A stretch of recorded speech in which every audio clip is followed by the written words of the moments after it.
The view from the viewport was enough to make a person forget to breathe. Below the shuttle, the gas giant chimed with bands of violent violet and bruised indigo, a storm the size of 3 Earths churning in its southern hemisphere. Suspended above this atmospheric violence was the Arcturus Gate, a construct of such staggering scale that the human mind struggled to catalog it as a manufactured object. It was a perfect orbital ring, a halo of durasteel and ceramic composites that glittered with the traffic of 1,000 worlds. Noah Reyes pressed his forehead against the cold transparasteel, his breath fogging the view of a heavy freighter docking near the industrial quadrant. He wiped the glass with the sleeve of his jacket. The fabric was cheap synthetic wool, a parting gift from the surplus store in old Chicago, and it scratched against his skin.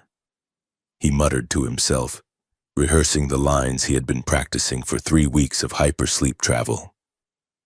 I am Noah Reyes. I am honored to be here. I am ready to learn. It sounded stiff. It sounded like a lie. He tried again, lowering his pitch. My name is Noah. I received the Grand Scholarship. I am not going to cause any trouble. That was definitely a lie. Noah Reyes was born into trouble.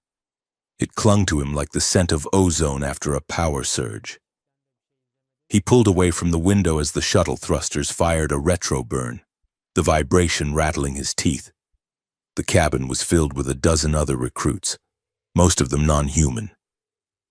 A Tellarite with braided facial hair was snoring in the seat across from him, and a silica-based life form that looked like a jagged sculpture of obsidian was quietly humming a tune that vibrated in Noah's bone marrow. He was the only human on the transport. That was not unusual. Earth was considered a backwater in the galactic community, a planet known for its fractious politics and its inability to present a unified front to the stars. The pilot's voice crackled over the intercom. Docking at Sector 7 in 2 minutes. Please secure your restraints and prepare for gravity adjustment. Noah buckled the harness across his chest. He closed his eyes, and for a second, the violet light of the gas giant was replaced by the gray rain of Earth. He saw the office in Greater New York, the water streaming down the high-rise window. He remembered the weight of the data drive in his pocket. It had been a simple choice, or so he thought at the time. The senator was skimming credits from the Reconstruction Fund, leaving the lower tiers to rot in toxic sludge while the upper spires dined on imported Ganymede crab. Noah had found the ledger. He had encrypted it, leaked it, and waited for justice. Justice never came. The senator remained in office. The news cycle buried the story under a celebrity scandal, and Noah found himself blacklisted. His access to university credits revoked, his apartment lease terminated for unspecified violations. He had been standing in the rain, watching his meager belongings dissolve in the acid drizzle, when the drone delivered the message from the Interstellar Relic Institute. They did not care about Earth politics. They cared about aptitude scores. And Noah tested in the top 0.1% for pattern recognition and historical analysis. He had taken the ticket. He had run. He was not looking back. The shuttle clamped onto the station with a metallic thud that shook Noah from his memory. The airlock hissed, cycling atmospheres, and the scent of the station flooded in. It smelled of recycled oxygen, ozone, antiseptic, and the faint, sweet tang of alien spices from the promenade decks. Orientation began in 20 minutes. Noah checked the chronometer on his wrist. He had plenty of time. 40 minutes later, Noah was sprinting through the pristine white corridors of the Institute's academic wing, his chest heaving. The station map had not accounted for the gravity fluctuation in the commercial sector, nor had it mentioned that the transit tubes were shut down for maintenance. He skidded around a corner, his boots squeaking on the polished floor. The door to Lecture Hall 4 was ahead, a formidable slab of matte gray metal. He did not stop to compose himself. He palmed the entry panel. The door slid open with a whisper of hydraulics. Noah burst into the room, stumbling slightly as he crossed the threshold. "I am here," he gasped, straightening his jacket. The room was silent. It was a vast, amphitheater-style lecture hall, the seats rising in concentric circles around a central podium. 200 pairs of eyes turned to look at him. Some were vertical pupils, some were compound clusters, and some were merely sensors glowing with curiosity. A ripple of laughter moved through the room. It was a universal sound, distinct from the chittering and clicking of the various species. They were laughing at the human who could not tell time. Then, a voice cut through the noise. It was not loud, but it possessed a timbre that silenced the room instantly. It was cool, precise, and carried the weight of absolute authority. "You are late. Initiate Reyes." Noah looked down toward the podium. Standing there was a figure that made the breath catch in his throat. She was tall, significantly taller than him, with the willowy, elongated grace of a species evolved for lower gravity. Her skin was the color of moonlight on snow, pale and iridescent, and along the curve of her long neck, bioluminescent markings pulsed with a soft, rhythmic blue light. She wore the uniform of a senior instructor, charcoal gray with silver trim, but on her, it looked like regal armor. Her eyes were polished silver, devoid of pupils and sclera distinction, like two mirrors reflecting his own disheveled state. Lyriel Voss, the daughter of the Voss Dominion. Even on Earth, stories were told about her people. They were the galaxy's archivists, its judges, known for their terrifying intellect and their flawless adherence to order. Noah swallowed hard. "I apologize, Instructor," he said, walking down the steps toward the empty seat in the front row. The transit system in the commercial sector was down. I had to run from the cargo bay. Lyriel watched him descend. She did not blink. Her face was a mask of perfect, icy indifference. "A student of the Institute is expected to anticipate variables," she said. Her voice amplified by the room's acoustics, crisp and clear. "If you cannot navigate a station map, how do you expect to navigate the complexities of a Class 5 relic?" Noah reached the seat and sat down. He could feel the heat rising in his neck. "I will do better next time," he said. "See that you do," Lyriel replied, her gaze lingering on him for a second longer than necessary.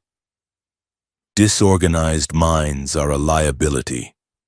We do not tolerate liabilities here."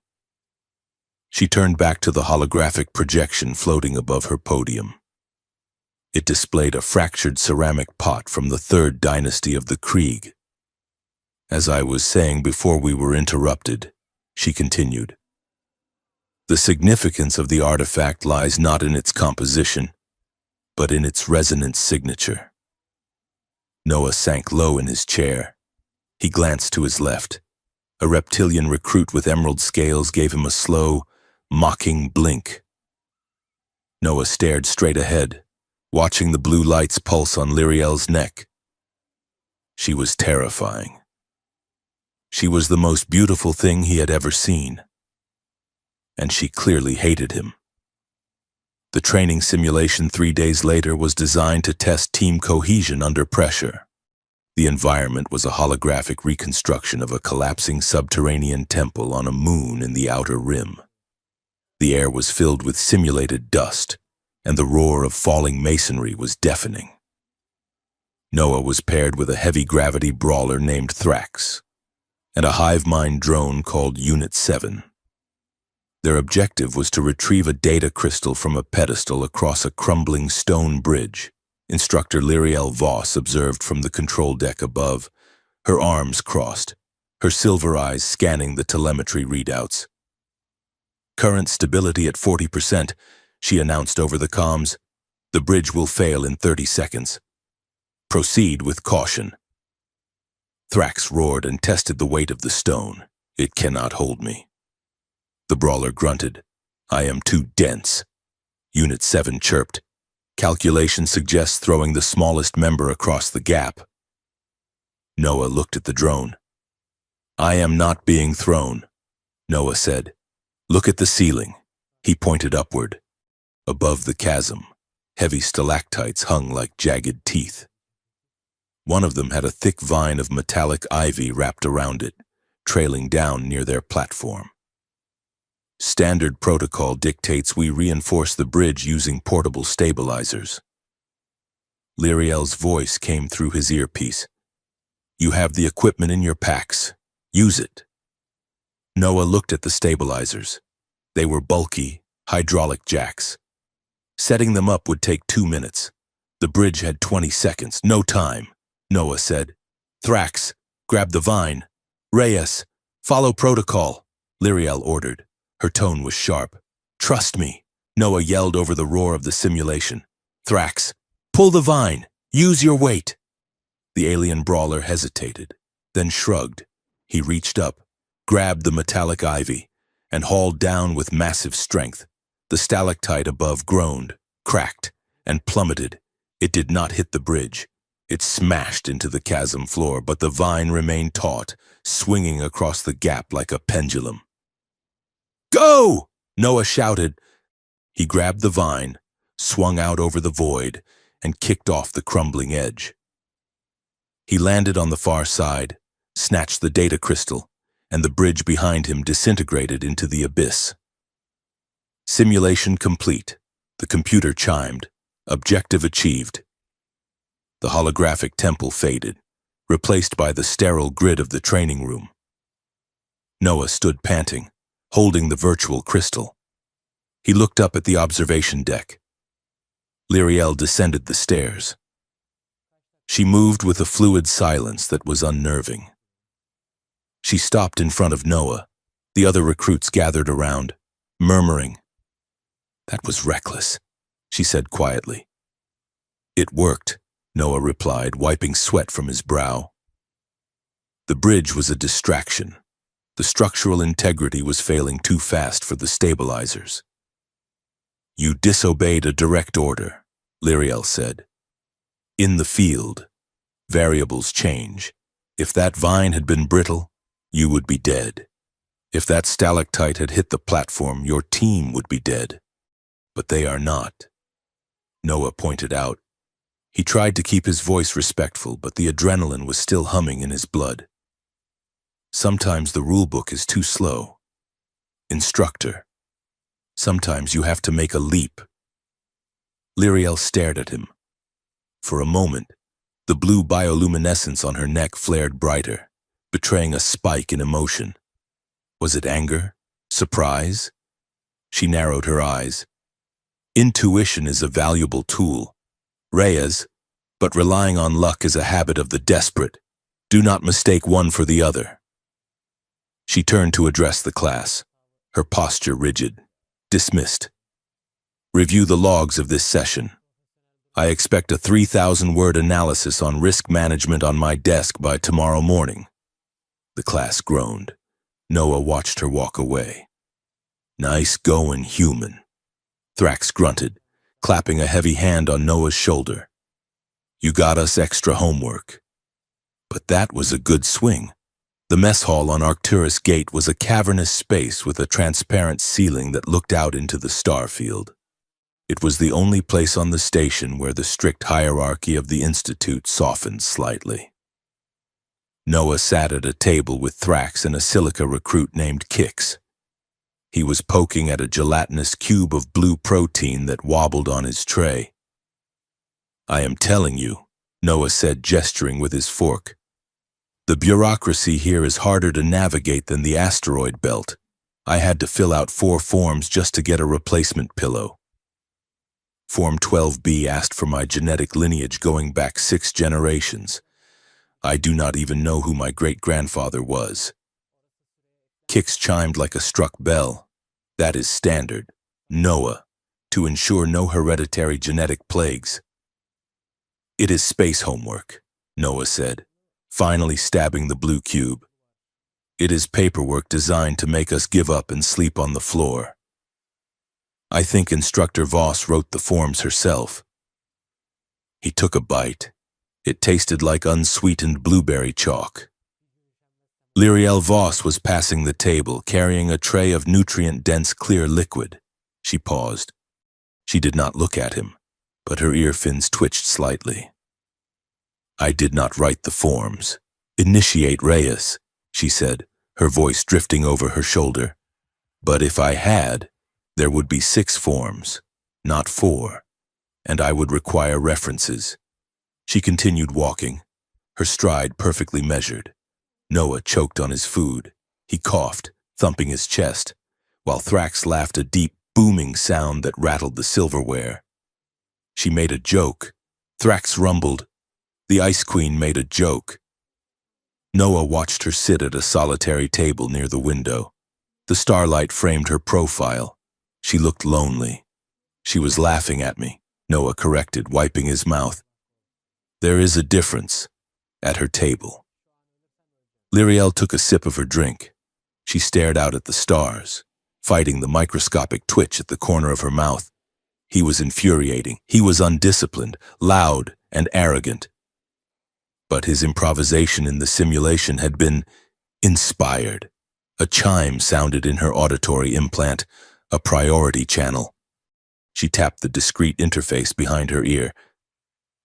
Voss here. The voice of Director Kalar filled her head. It was smooth, cultured, and laced with the subtle threat that characterized all high-level Dominion communication. Instructor Voss. I trust the new batch of recruits is meeting standards? They are adequate. Director, she replied internally. Raw, but moldable. Good. We have a delegation from the Dominion High Council arriving this afternoon. High Counselor Vane. He wishes to inspect the vault, specifically the secure containment wing. Lyriel stiffened. The secure wing was restricted for a reason. Director, the artifacts in the secure wing are Class 9. Active hazards. Bringing a politician down there is... You will do as you are ordered. Lyriel. Kalar cut in. His voice dropped an octave. The Dominion expects flawless obedience, and Vane has a particular interest in the Convergence Core. Ensure the tour is impressive, and ensure nothing goes wrong. Your promotion depends on it. The connection's severed. Lyriel set her drink down. Her appetite was gone. The Convergence Core. Of all the things in the dark, they wanted to see that. The deep vault was cold. It was a cold that penetrated the thermal layers of the recruits' uniforms.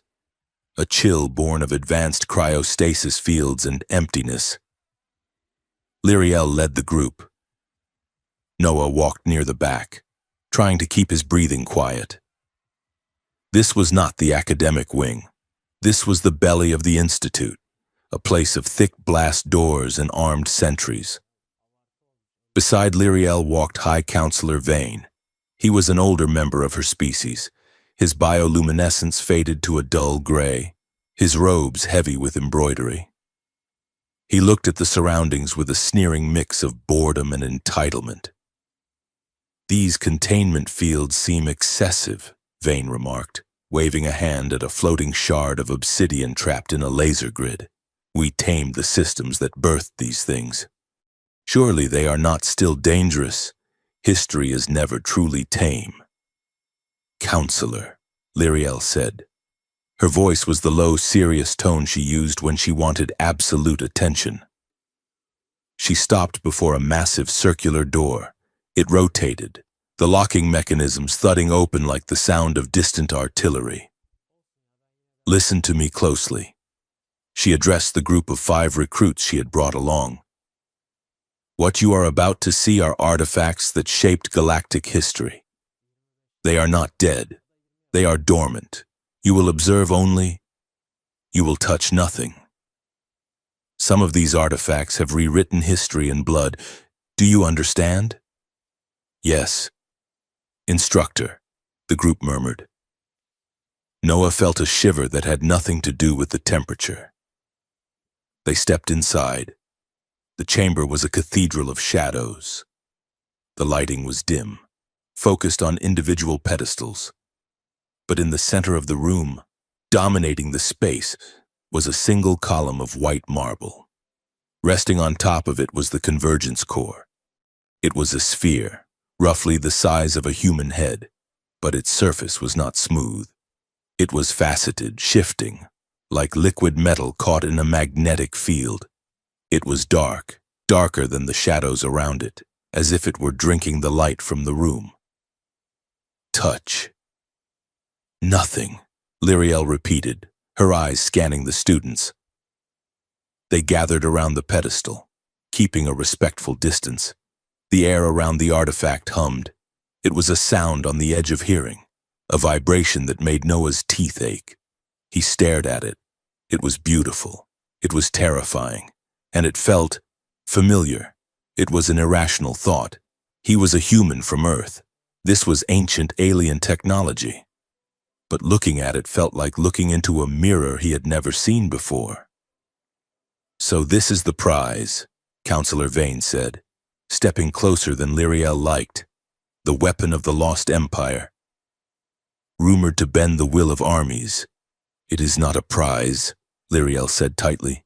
It is a containment hazard. The core emits a psychoactive field. Prolonged exposure can cause hallucinations. Vane scoffed. He turned his gaze to the students, landing on Noah. And you bring a human to see it? How quaint. I suppose even the primitive species deserve a glimpse of true power. Noah stiffened. He felt the heat rise in his chest again. Primitive? Noah said. The word slipped out before he could stop it. Lyriel shot him a warning glance, sharp as a knife. Reyes. Silence. Vane smiled, a thin, cruel expression. Did I speak untruthfully? Your world is a chaotic mudball. Boy, your governments collapse every decade. You cannot even manage your own atmosphere. You are children playing in the ruins of giants. It is better that the Dominion guides you. You should be grateful we let you off your leash at all. The insult struck Noah in the center of his chest, right where the old anger lived. The anger about the senator. The anger about the rain. The anger about being powerless while powerful men lied. We are not children, Noah said, his voice shaking slightly. And we do not need your guidance to know right from wrong. Humans deserve to shape their own future. We earn our place. We do not just inherit it. As he spoke, the hum from the convergence core grew louder. A pulse of violet light rippled across its dark surface. Lyriel looked at the artifact, then at Noah. Her eyes widened. She saw the resonance. The artifact was reacting to his emotional spike.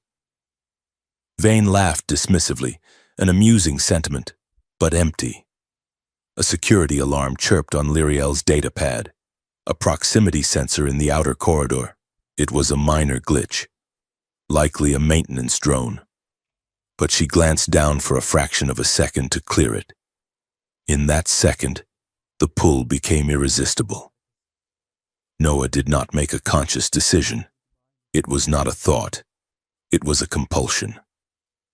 The hum of the core was a voice, and it was saying, I see you. I know you. You are tired of being small. He stepped forward. The hum rose to a shriek. Lyriel's head snapped up. She saw Noah's hand reaching out, mere inches from the faceted surface.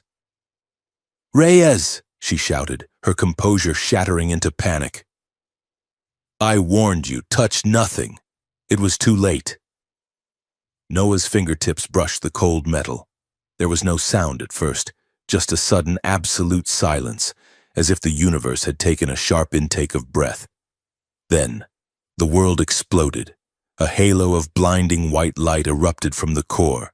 It did not blast outward like a bomb. It lashed out like a whip, tendrils of pure energy, crackling with violet lightning, shot from the sphere and wrapped around Noah's extended arm. He screamed. It felt like plunging his hand into molten lead. The energy coiled up his wrist, past his elbow, searing through the sleeve of his jacket. It moved with intelligence, hunting. "Noah!" Lyriel screamed, forgetting his rank, forgetting protocol. She lunged toward him, but the shockwave hit her. A wall of force threw her backward. She slammed into the floor, sliding across the polished tiles. Alarms began to blare, a deafening klaxon that pulsed in time with the light.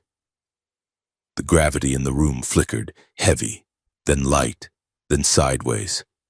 Noah fell to his knees, unable to tear his hand away.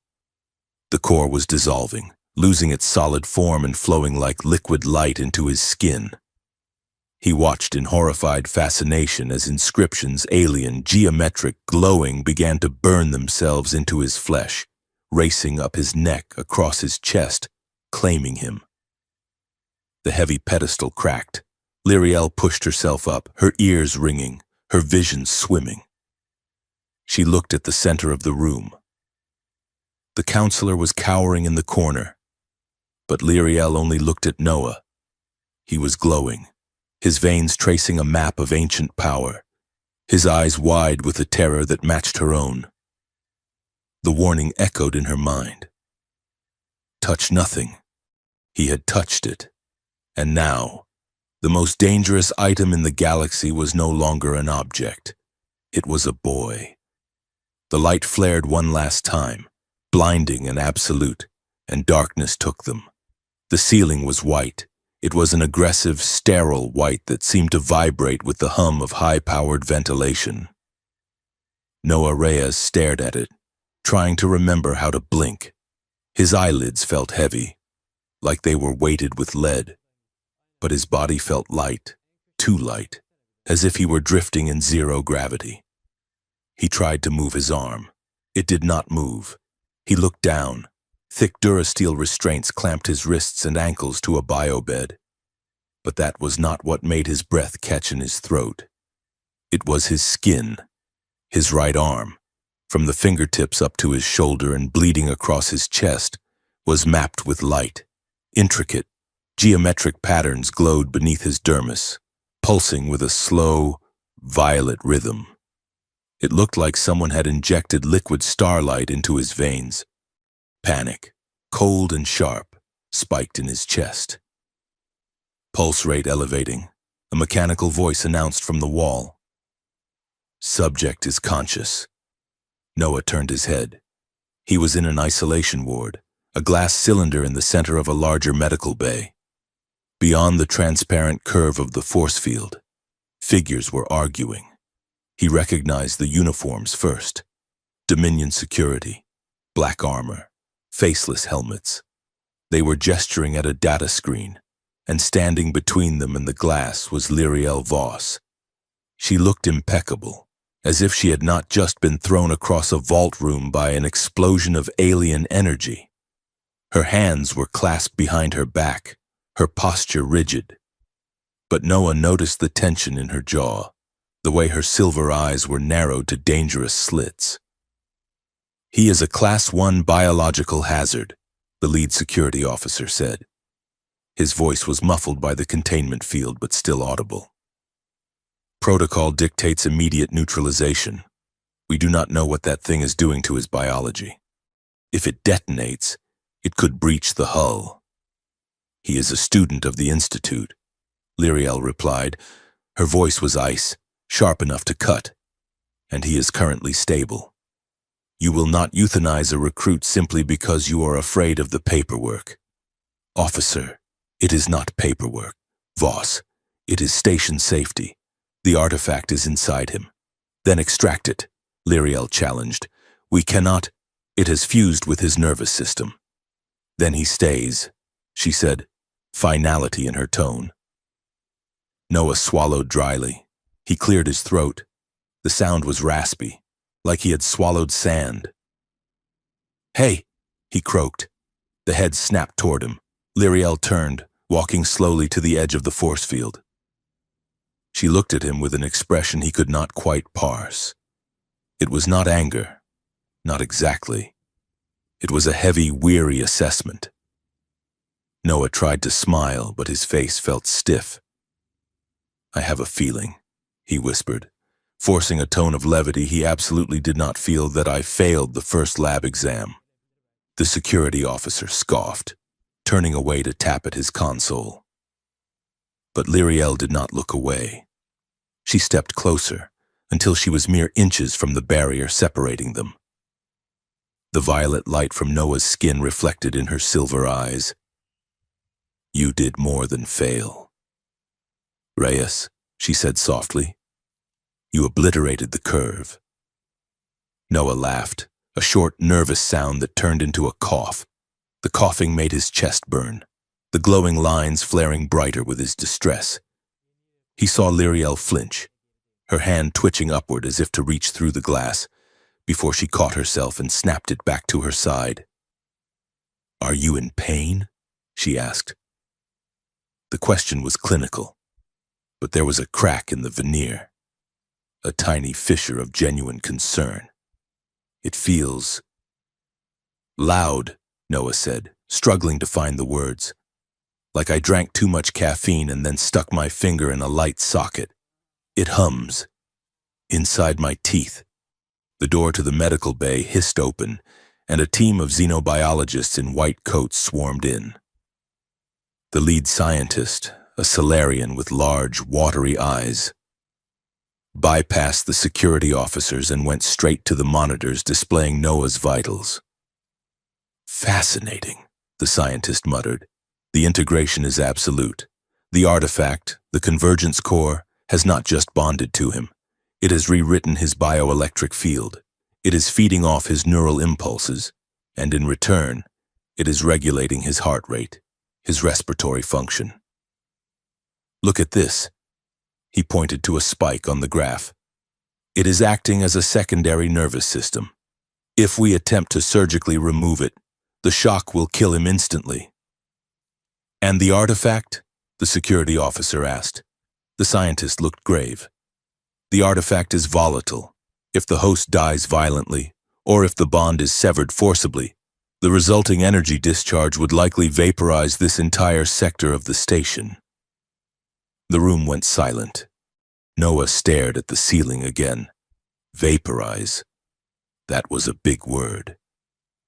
So, Noah said into the silence, I am a bomb. You are a vessel, the scientist corrected. For now. But you are the only one who can carry it. The core has chosen its host. To move it, we must move you. The security officer swore under his breath. He turned to Lyriel. This is a disaster. The High Council will want his head. The High Council will want the artifact intact, Lyriel countered. And right now, Initiate Reyes is the artifact's packaging. If you damage the packaging, you lose the prize. She took a breath, straightening her spine. I will take responsibility for him. You, the officer laughed. You are an instructor, Voss, not a warden. I am the one who was there, she said. I am the one who knows the resonance signatures of the vault, and, she paused, glancing at Noah, I am the only one he knows. The core reacts to emotional stress. If you surround him with armed guards and scientists who want to dissect him, he will panic. And if he panics, we all vent into space. Director Kaler's face appeared on the wall monitor, overriding the medical readouts. His projection was enormous, looming over the room. Instructor Voss is correct, Kaler said smoothly. His voice filled the room, silencing the security team. The Dominion cannot afford a detonation, nor can we afford to lose a specimen of such unique potential. Lyriel, you are hereby assigned as Initiate Reyes's handler. You will monitor him, you will train him, and you will ensure he remains stable. Lyriel stiffened. Director, I must protest. This is a conflict of interest. I was the officer in charge when the breach occurred. My objectivity is irrelevant, Kaler cut in. Your loyalty is what matters. You are a daughter of the Voss. You do not break. Control the situation, Lyriel, or I will find someone who can. The screen went black. Lyriel stood frozen for a moment. Then she looked at the scientist. Release the restraints. But, the scientist started. Release them, she ordered. He is not going anywhere. The clamps hissed and popped open. Noah sat up, rubbing his wrists. The movement left trails of violet light in the air, like a long exposure photograph. He looked at his hands, at the alien script writing itself over his knuckles. He looked at Lyriel. She was staring at him like he was a stranger, or perhaps a monster she had accidentally summoned. Get dressed. Reyes, she said, her voice devoid of emotion. We have work to do. Noah's quarters had been moved. He was no longer in the student barracks with the snoring Tellarite. He was now in a high-security suite adjacent to the instructor's wing. It was spacious, stark, and the door locked from the outside. Lyriel stood by the viewport, watching the traffic of Arcturus Gate. She had been silent since they left the medical bay. Noah sat on the edge of the bed, his hands clasped between his knees. The humming in his blood had settled into a low, rhythmic thrum, syncing with his heartbeat. Why did you do it? She did not turn around.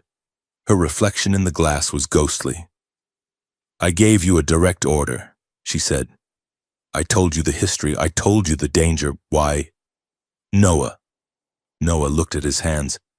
Why had he? It seemed stupid now. Suicidal. I do not know, he said. Do not lie to me, she snapped, spinning around. Her silver eyes flared. You are reckless. Yes, you are arrogant, perhaps, but you are not stupid. You looked at that object and you made a choice. Why? Noah stood up. The anger that had been simmering in him for years, the anger that the core had tasted in the vault, bubbled up. Because it did not feel like a thing, he said, his voice rising. It felt like it was looking at me. Me, not Initiate Reyes, not the human from the dirt planet. Me. He took a step toward her. She held her ground. You want to know why I touched it? He continued. Because on Earth, I did everything right. I followed the rules. I filed the reports. I trusted the system, and the system crushed me. I watched men in suits destroy my life with a signature, and I could not do a single thing to stop it. I was powerless. He held up his glowing arm. When I stood there, and that thing hummed, it felt like an invitation. It felt like for the first time in my life, I could touch something and it would actually matter. It felt like power, and I was tired of having none. The raw honesty of it hung in the air. Lyriel stared at him, her expression softening into something unreadable. As she looked at him, the core pulsed. A wave of heat rolled off Noah, not physical heat, but psychic pressure. Noah gasped, his vision blurred, the room dissolved. He was not in the quarters anymore. He was standing on a vast crystalline plaza under a twin-sun sky. The air smelled of sulfur and ozone. In front of him were thousands of children, all tall, pale, and silver-eyed. They were standing in perfect rows, motionless. A woman in high ceremonial robes was walking down the line, inspecting them. She stopped in front of a small girl, Lyriel. She could not have been more than 6 years old. Emotion is chaos. The woman said cold. Chaos is death. The Dominion survives because we are stone. Be stone. Lyriel. The child Lyriel nodded, terrified, pushing down a sob until her face went blank. I am stone. Mother. The scene shattered. Noah blinked, disoriented, but the vision shifted. He was looking through someone else's eyes now. Lyriel's eyes, He saw a rainy street in Chicago. He saw himself, younger, holding a data pad, screaming at a line of riot police. He felt the crushing despair of knowing the truth did not matter because the other side had bigger guns. He felt the sting of tear gas, the humiliation of being shoved into the mud, the burning resolve to never let anyone make him feel that small again. The vision snapped. They were back in the room. They were standing closer than they had been, chests heaving as if they had both just sprinted a mile. Noah stared at Lyriel. He had felt her fear, the crushing weight of her mother's expectations, the terrified child hiding inside the Ice Queen. Lyriel stared at Noah. She had felt his rage, the desperate, clawing need to matter, the loneliness of a whistleblower who lost his world. "What was that?" she whispered, her hand going to her temple. Noah rubbed his chest. "The core was warm against his ribs, I think," he said shakily. "That was an introduction." Lyriel took a step back, rebuilding her walls. She smoothed her uniform, though it was already perfect. "That is a side effect." The scientists warned of psychoactive feedback. "We must learn to block it." She refused to meet his eyes. "We will begin training at 600 hours, she said, her voice regaining its command tone, though it sounded brittle. "Get some sleep. Initiate." She turned and keyed the door. She left without looking back. The weeks that followed were a blur of exhaustion and violet light. Lyriel was a relentless instructor. She drilled him on meditation techniques, on mental shielding, on controlling his heart rate. They worked in a reinforced training chamber in the lower levels, away from the prying eyes of the other students. The dynamic was strange. On the surface, it was strictly professional. She was the officer. He was the asset. But the core refused to respect the hierarchy. Every time she stepped close to correct his posture, the inscriptions on his skin would flare. Every time she touched his arm to adjust a sensor, he would feel a jolt of her mood, impatience, fatigue, or a sudden buried flash of curiosity. They were learning to navigate the bleed-through. "Focus." "Reyes," Lyriel commanded. She was pacing around him as he sat cross-legged on the mat, trying to levitate a small metal sphere using the core's energy manipulation. "It is hard to focus when you are projecting your lunch order into my head," Noah grunted, eyes squeezed shut. "I am doing no such thing," Lyriel said, though she faltered slightly. "You want the spicy algae soup from the lower deck," Noah said, a smirk tugging at his lips. "And you are worried about the report for Kalar." Lyriel stopped pacing. "Get out of my head." "I am trying," Noah said, opening one eye. "But you are very loud. Instructor. For someone who claims to be stone, your mind is noisy." "Silence," she ordered, pointing at the sphere. "Lift it." Noah closed his eyes again. He reached for the hum of the core. It was easier now. It felt less like a foreign invader and more like a second pulse. He gathered the energy, visualizing it wrapping around the metal ball. Suddenly, the simulation grid flashed red. Threat scenario initiated, the computer announced. A holographic drone materialized in the corner of the room, leveling a stun blaster at them. It was a standard surprise drill, designed to test reaction times. The drone fired. The bolt was aimed at Noah, but Lyriel was standing in the trajectory. She had moved to check a monitor and was exposed. Noah did not think. He did not visualize the sphere. He just felt a surge of pure, protective panic, not her. He threw his hand out. The core roared. A sheet of violet energy erupted from his palm, but it did not strike the drone. It curved, moving with impossible speed, and wrapped around Lyriel. The stun bolt hit the energy barrier and dissolved harmlessly. The room went silent. The drone deactivated. Lyriel stood frozen, encased in a shimmering, translucent bubble of violet light. It curved around her body like a second skin, pulsing gently. It was not a wall. It was an embrace. She looked through the energy at Noah. He was panting, his hands still extended. "Disengage," she whispered. Noah pulled his hand back. The shield dissolved into motes of light that drifted down around her like snow. Lyriel looked at her hands, then at him. Her face was flushed, her bioluminescence glowing a soft, agitated pink. "That was not standard shielding protocol," she said. Noah slumped back onto the mat, wiping sweat from his forehead. "I did not mean to do that. I just saw the bolt and I thought, I did not want you to get hit." Lyriel walked over to him. She knelt down, checking the readouts on his wrist monitor. She was close. He could smell the scent of her cool air and ozone.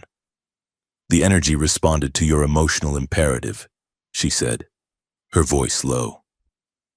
"You prioritized my safety over your own defense."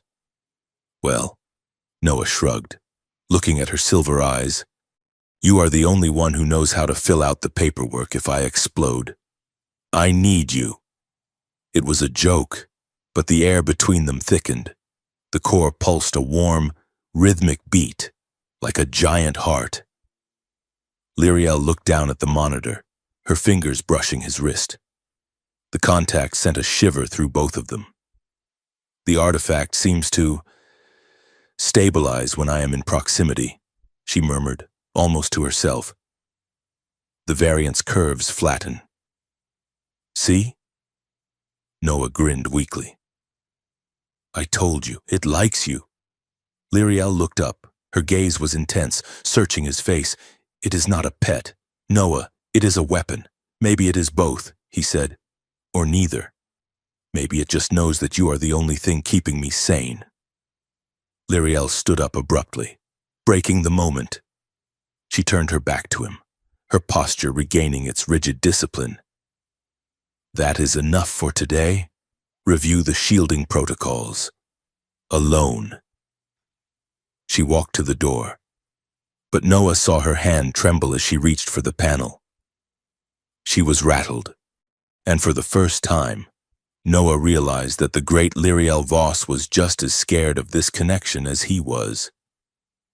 2 nights later, Lyriel was in her office, analyzing the data logs from the core.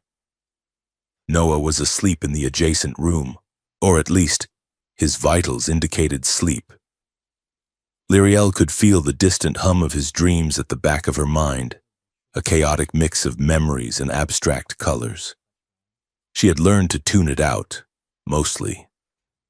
She was scrolling through the encrypted waveforms embedded in the core's energy signature. The scientists were looking for power output, but Lyriel was an archivist. She looked for patterns. She found a layer of data hidden beneath the resonance frequency. It was old code, binary-based, predating the Dominion. She ran a decryption algorithm, the screen flooded with text and video files. Lyriel leaned forward, her eyes widening. They were records, not just of the core's creation, but of its history, and more recent records. She opened a video file dated 3 months ago. The image was grainy, but the faces were clear.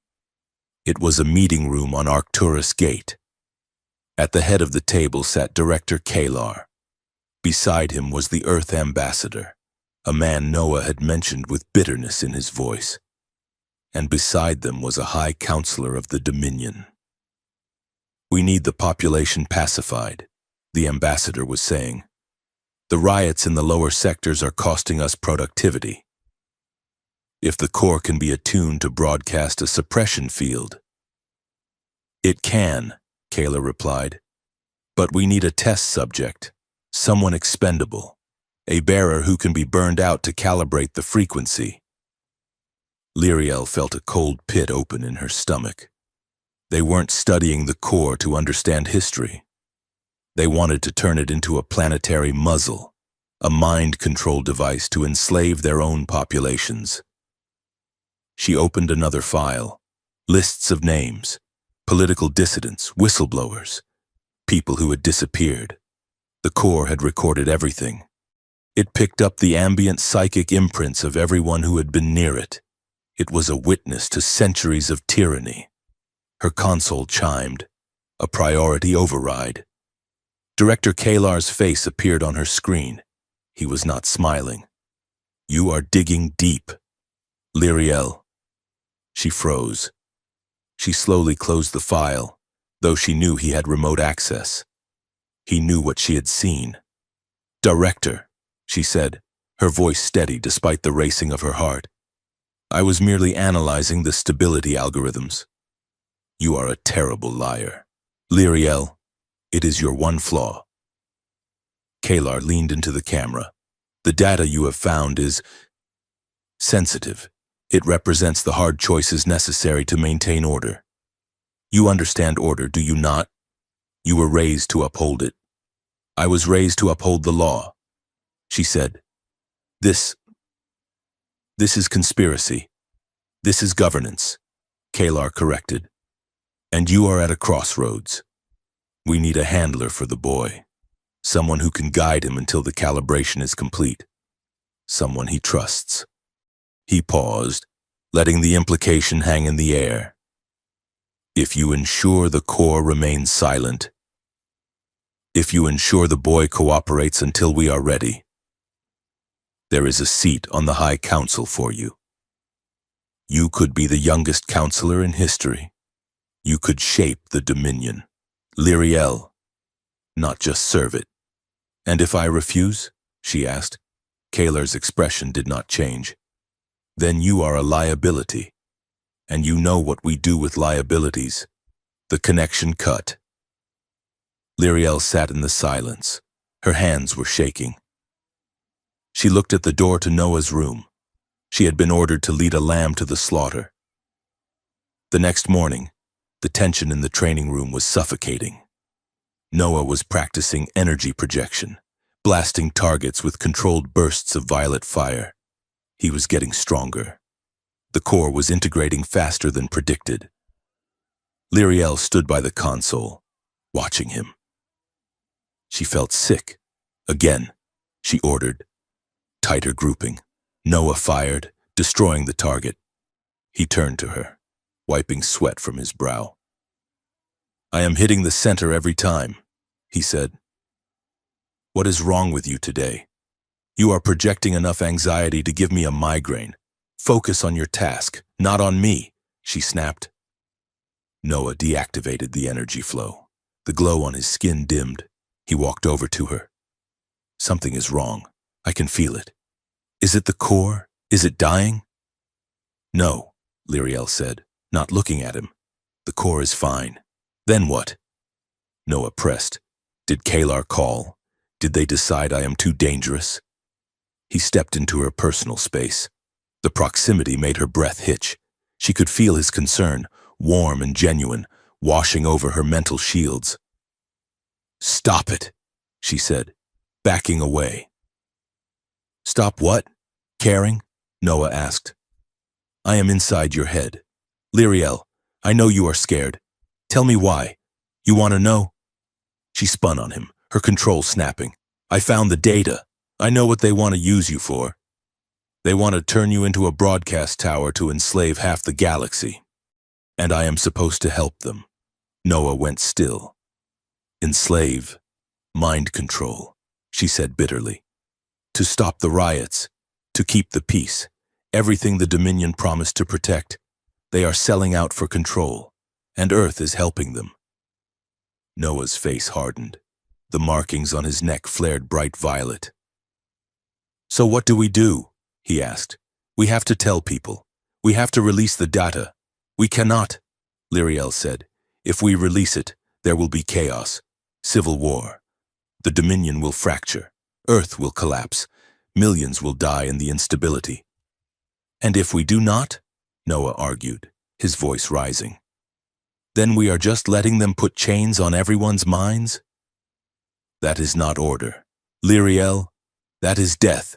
It is safety, she shouted back. You do not understand the cost of war. Noah, you are a child who thinks throwing a rock at a tank is heroism. Sometimes you have to accept a flawed piece to prevent total destruction. A flawed piece? Noah stepped closer, his anger spiking. The core amplified it, the air in the room beginning to crackle with static. Is that what you tell yourself? You saw my memories. You saw what they did to my family. You think that was just flawed? It was evil. He was right in front of her now. The energy coming off him was intense, magnetic. It pulled at her. You are defending tyrants because you are afraid to break the rules, Noah whispered. I am afraid of what happens when the rules are gone, Lyriel cried. She looked up at him. They were inches apart. The anger was there, hot and sharp. But beneath it was something else, the undeniable, terrifying pull of the bond. The core surged. It wasn't just anger anymore, it was need. The shared fear, the shared isolation. In a galaxy that wanted to use them both, they were the only two people who knew the truth. Noah's gaze dropped to her lips, then back to her eyes. The air between them shimmered. Lyriel felt her heart hammering against her ribs. She wanted to lean in. She wanted to let the fire burn the ice away. She wanted to grab him and scream that she was sorry, that she didn't want to betray him. Noah raised a hand, his fingers grazing her arm. The sensation was electric. Lyriel, he breathed. Reality crashed back in. Kaler's threat, the camera in the corner, the duty she had sworn to uphold since she was a child. She gasped and shoved him back. No, she commanded. She retreated to the door, her chest heaving. She pointed a trembling finger at him. Maintain your distance. Initiate. Do not touch me. Noah stood where she had pushed him, the light on his skin pulsing erratically. He looked hurt, and the hurt hit her just as hard as the anger had. We are done for today, Lyriel said, her voice shaking. Go to your quarters. That is an order. She fled the room before he could answer, leaving Noah standing alone in the hum of the machine, the ghost of her touch still burning on his skin. The whispers traveled faster than light speed on Arcturus Gate. Noah Reyes walked down the spinal corridor of Sector 4, his gaze fixed on the floor plating. The hallway was crowded with off-duty pilots, maintenance drones, and students rushing to lectures. But a bubble of empty space moved with him. As he passed a group of avian cadets, their chattering ceased instantly. They pressed themselves against the bulkhead, their beady eyes tracking the violet glow that pulsed faintly beneath the collar of his uniform. He heard the words.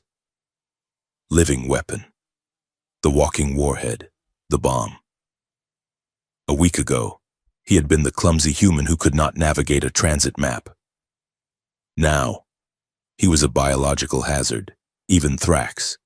His brawler friend from the simulation had hesitated before sitting with him at breakfast, his massive hands trembling slightly as he passed the salt. Noah kept his head down, but he could not shut out the feeling of being watched. It was not just eyes, it was the sensation of fear radiating from everyone around him, amplified by the convergence core fused to his nervous system. The artifact was a sponge for emotion, and right now, it was soaking up the station's collective anxiety and feeding it directly into Noah's brain. He turned a corner and nearly collided with a maintenance technician.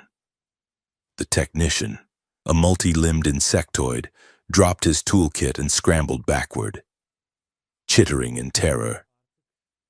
I am not going to explode, Noah said, his voice weary. The technician did not wait for reassurance. He scuttled into a ventilation duct. Noah sighed, leaning his head against the cool metal of the wall. The isolation was physical, a weight pressing down on his chest. Keep moving, initiate. The voice was in his head, but it was also right beside him. Noah looked up. Lyriel Voss was standing at the junction, her datapad tucked under her arm. Her expression was the same mask of cool indifference she always wore. But through the bond, Noah felt a sharp, stinging spike of defensiveness. She was angry, not at him, but at the empty space around him. "They are staring," Noah muttered. "They are ignorant," Lyriel replied, falling into step beside him. "Ignorance breeds fear. Do not validate it by looking like a kicked animal. Straighten your back." Noah straightened. "Is that an order, Instructor?" "It is advice," she said, her silver eyes scanning the corridor, daring anyone to make eye contact. "You are under my supervision. If they have an issue with you, they have an issue with the Dominion. And no one on this station is foolish enough to have an issue with me." It was true. As Lyriel walked beside him, the fear in the air shifted to respectful caution. She was a shield, cold and impenetrable. Noah felt a surge of gratitude so warm it made the inscriptions on his arm hum. "Thank you," he said quietly. Lyriel did not look at him, but the bioluminescent lights on her neck pulsed a soft, calming blue. "We have a meeting," she said, changing the subject. "The Earth delegation has docked." Noah's step faltered. He felt the blood drain from his face. "Earth? Who sent them?" "The United Continental Coalition," she said. "They sent their senior diplomat to negotiate the situation, Ambassador Sterling." Noah stopped dead in the middle of the corridor. The name hit him like a physical blow.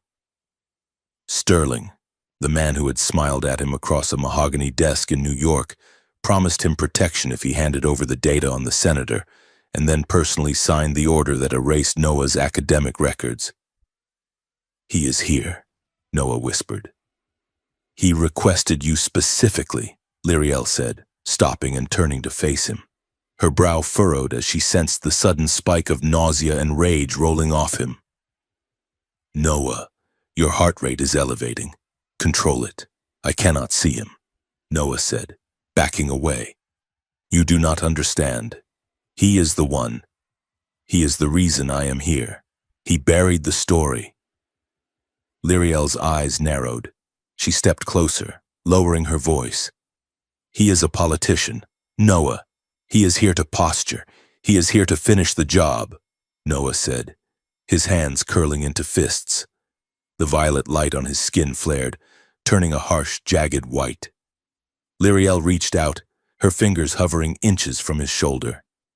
"He cannot touch you," she said firmly. "You are Institute property now. You are my responsibility. Do you understand? I will not let him take you." Noah looked at her. He saw the steel in her gaze, the absolute certainty of her protection. It grounded him. He took a deep breath, forcing the white light to dim back to violet. "Okay," he said. "Okay, let's go see the shark." The diplomatic viewing room was luxurious, draped in heavy velvet and smelling of expensive synthetic tobacco. Ambassador Sterling stood by the viewport, looking out at the gas giant. He had not aged a day since New York. He still wore the same impeccable navy suit, his silver hair coiffed to perfection, his smile practiced and warm. "Noah." "My boy," Sterling exclaimed, turning as they entered. He spread his arms as if to embrace a long-lost son. "You look radiant, quite literally." Noah did not move. He stood beside Lyriel, his hands clasped behind his back. "Ambassador," Noah said coldly. Sterling chuckled, lowering his arms. "Still holding a grudge. I see. You must understand, Noah, politics is a game of compromise. I did what I had to do to maintain stability. And look where it got you. You are the most important young man in the galaxy." He gestured to the table, where Director Kalar and 2 Dominion security advisors were already seated. Kalar looked bored. The advisors looked tense. "Please, sit," Sterling said. "We have much to discuss regarding the asset." Noah sat. The word grated on his nerves. Asset. Sterling took his seat and folded his hands. "Now, Director Kalar, while we appreciate the Institute's initial containment, the United Continental Coalition feels that, given Mr. Reyes is a citizen of Earth, custody of the core falls under our jurisdiction. We are prepared to transport him to a secure facility in Geneva." Director Kalar tapped a finger on the table. "The Institute is neutral ground, Ambassador, and the artifact is of unknown origin. It does not belong to Earth simply because your citizen touched it." Sterling smiled, a predatory showing of teeth. "But the bearer is human. His biology is human. We have the medical history, the genetic baselines. We are best equipped to maximize his potential. For Earth's security, of course. We cannot have a weapon of this magnitude floating around in neutral space. It is a liability." Noah gripped the edge of the table. They were talking about him as if he were a suitcase. "I am sitting right here," Noah said, his voice tight. Sterling ignored him. "We propose a joint custody arrangement," Sterling continued. "We transport the asset to Earth. The Dominion can send an observer team. We will extract the data, ensure the weapon is under responsible control, meaning ours, and everyone sleeps soundly." "Extract," Noah repeated. The core hummed, a low, threatening vibration that rattled the water glasses on the table. Sterling finally looked at him, his eyes devoid of any real warmth. "Noah, please. This is adult business. You have caused enough trouble with your curiosity. It is time to let the professionals handle the heavy lifting. You are clearly overwhelmed. Look at you. You are unstable." The condescension was a trigger. Noah felt the core surge, the lights in the room flickering. "I am not unstable," Noah said through gritted teeth. "You are a risk," Sterling corrected smoothly. "A walking breach of national security on Odom." "That is enough." The voice cut through the tension like a laser. Lyriel stood up. She did not shout, but her presence commanded the room. She placed her hands flat on the table and leaned toward the ambassador. "Initiate Reyes is not a piece of equipment you can ship to a warehouse. Ambassador. He is a bonded host to a Class 10 artifact. The integration is symbiotic. If you attempt to move him to a gravity well like Earth, the stress on his nervous system could trigger a catastrophic discharge." Sterling waved a hand dismissively. "Our scientists assure me." "Your scientists are guessing," Lyriel interrupted, her voice dropping to a dangerous chill. "I am not. I have been monitoring his bio readouts for 3 weeks.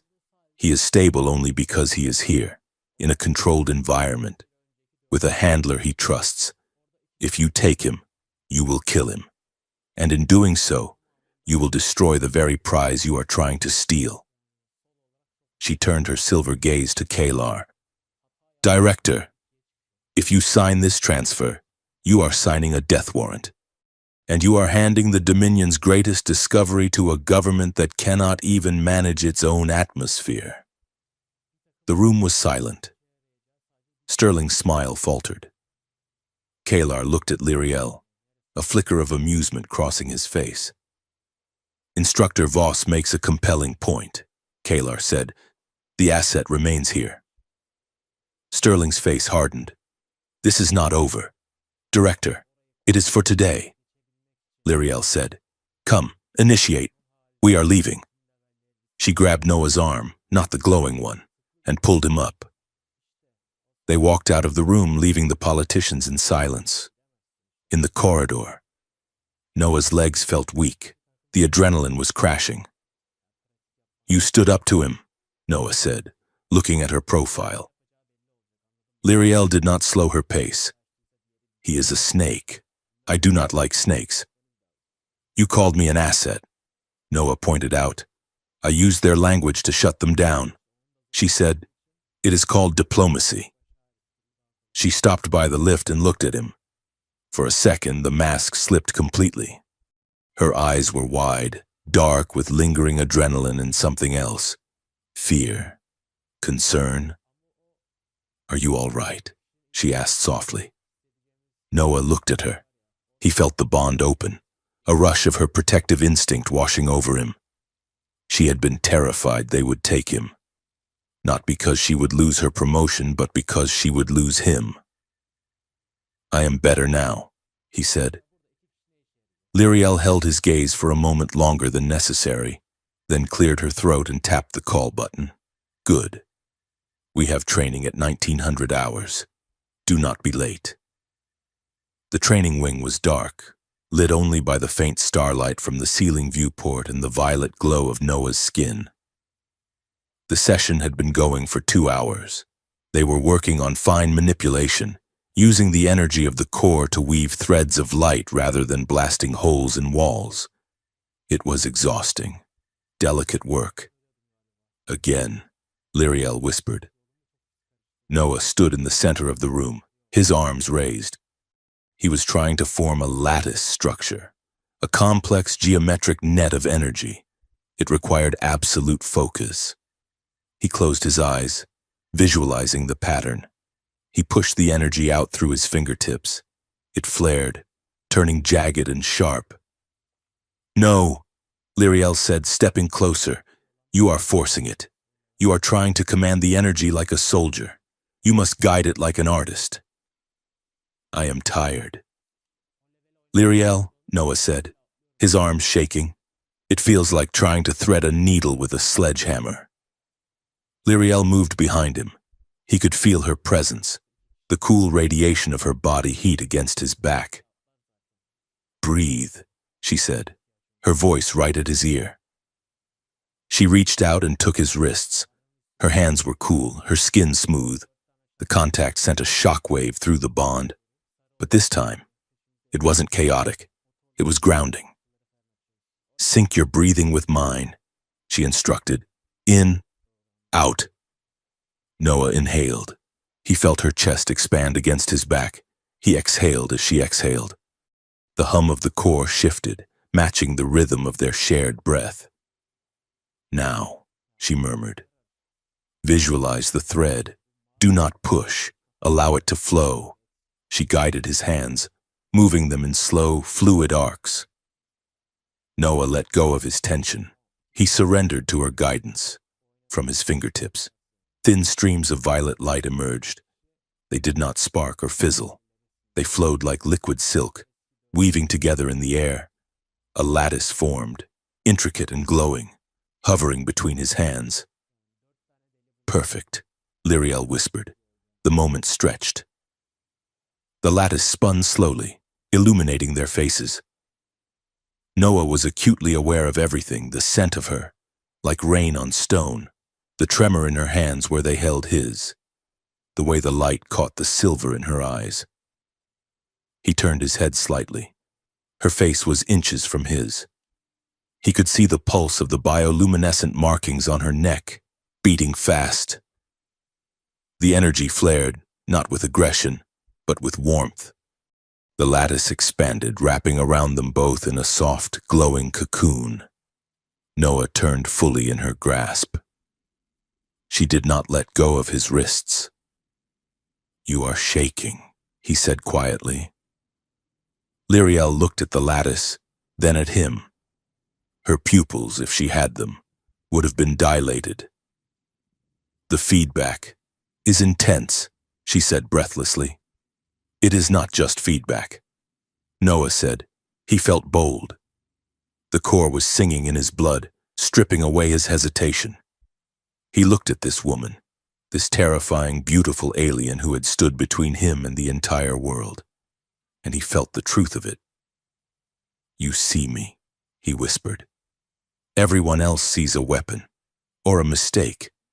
You see me? Lyriel's breath hitched. She looked at his lips, then forced her gaze up to his eyes.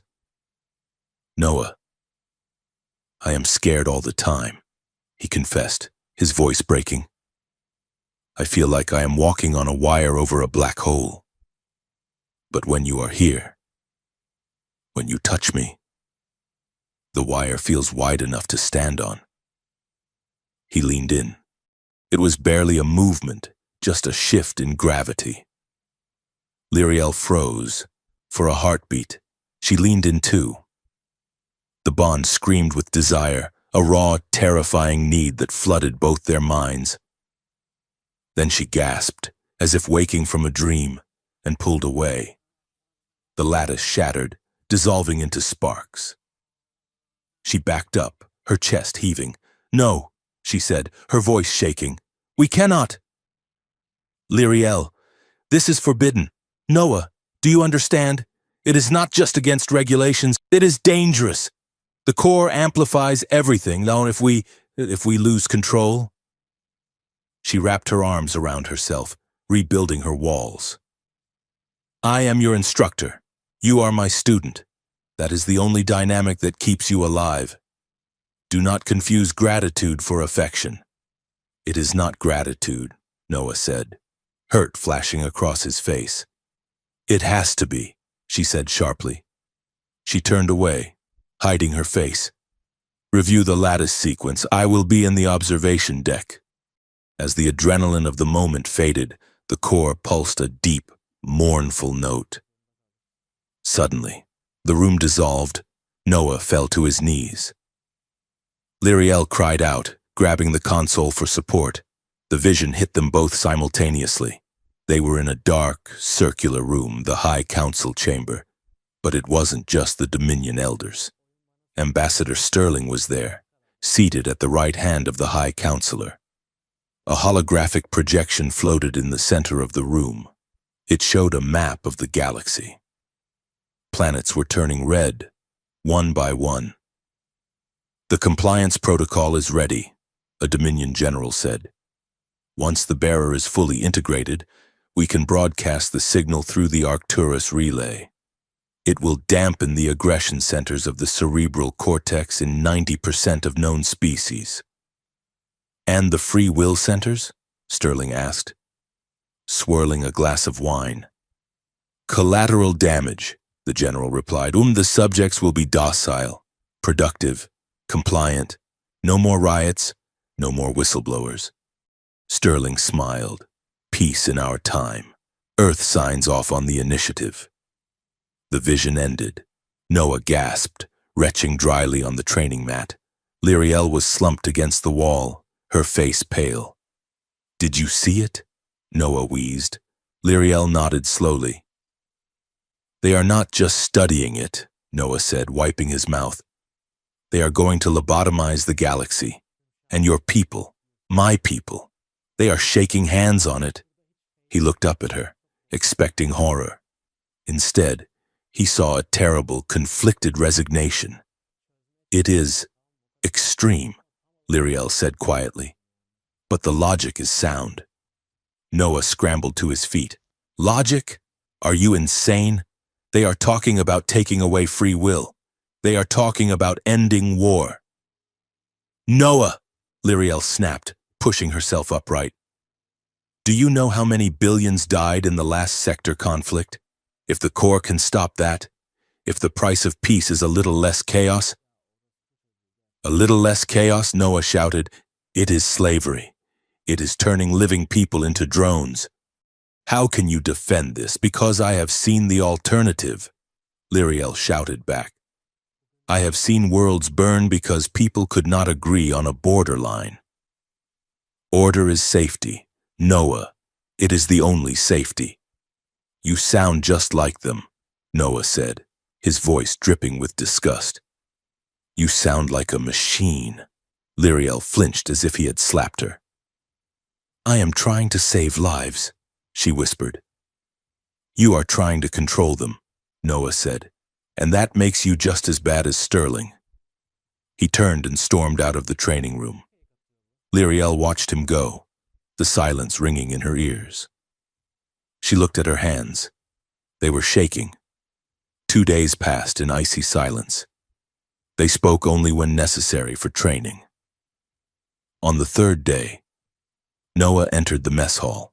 It was late, the graveyard shift. The hall was mostly empty. He got his tray and sat at a corner table. He stared at the food. It was a wobbling, translucent mound of green gelatin that seemed to be slowly vibrating.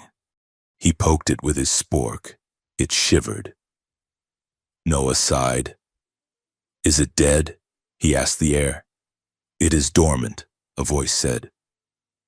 Lyriel placed her tray on the table opposite him. She did not ask permission. She just sat. Noah looked at her. She looked tired. The light on her neck was dim. "It is Zillion Tremble pudding," she said. "It is a delicacy. It looks like it's plotting something." Noah muttered. Lyriel's mouth twitched. "You have to trap it," she said. "Like this." She demonstrated with her own spork, pinning a piece of the jelly against the side of the bowl before scooping it up. "It is all about leverage," she said. Noah tried. The jelly squirmed away and launched itself off his spoon, landing with a wet plap on the table. He stared at it. "I think I have been outsmarted by dessert." A sound escaped Lyriel. A short, sharp sound, then another. She was laughing. It was a genuine laugh, bright and musical, completely at odds with her uniform and her bearing. Her eyes crinkled at the corners. Noah watched her, mesmerized. The anger in his chest evaporated. "You are laughing at my misfortune," he said, grinning. "I am laughing at your incompetence," she corrected, wiping her eye. "Here." She reached across the table, grabbed his spork, scooped up a piece of the pudding with practiced ease, and held it out to him. "Eat," she commanded playfully, "before it escapes." Noah leaned forward and took the bite. It tasted like mint and static electricity. "Terrible," he said, chewing. "Acquired taste," she replied. Their shoulders brushed as she handed the spork back. Neither of them pulled away. For a moment, amidst the political conspiracies and the terrifying visions, they were just two people eating bad food in a cafeteria. "I am sorry," Noah said softly, "about what I said, that you are a machine."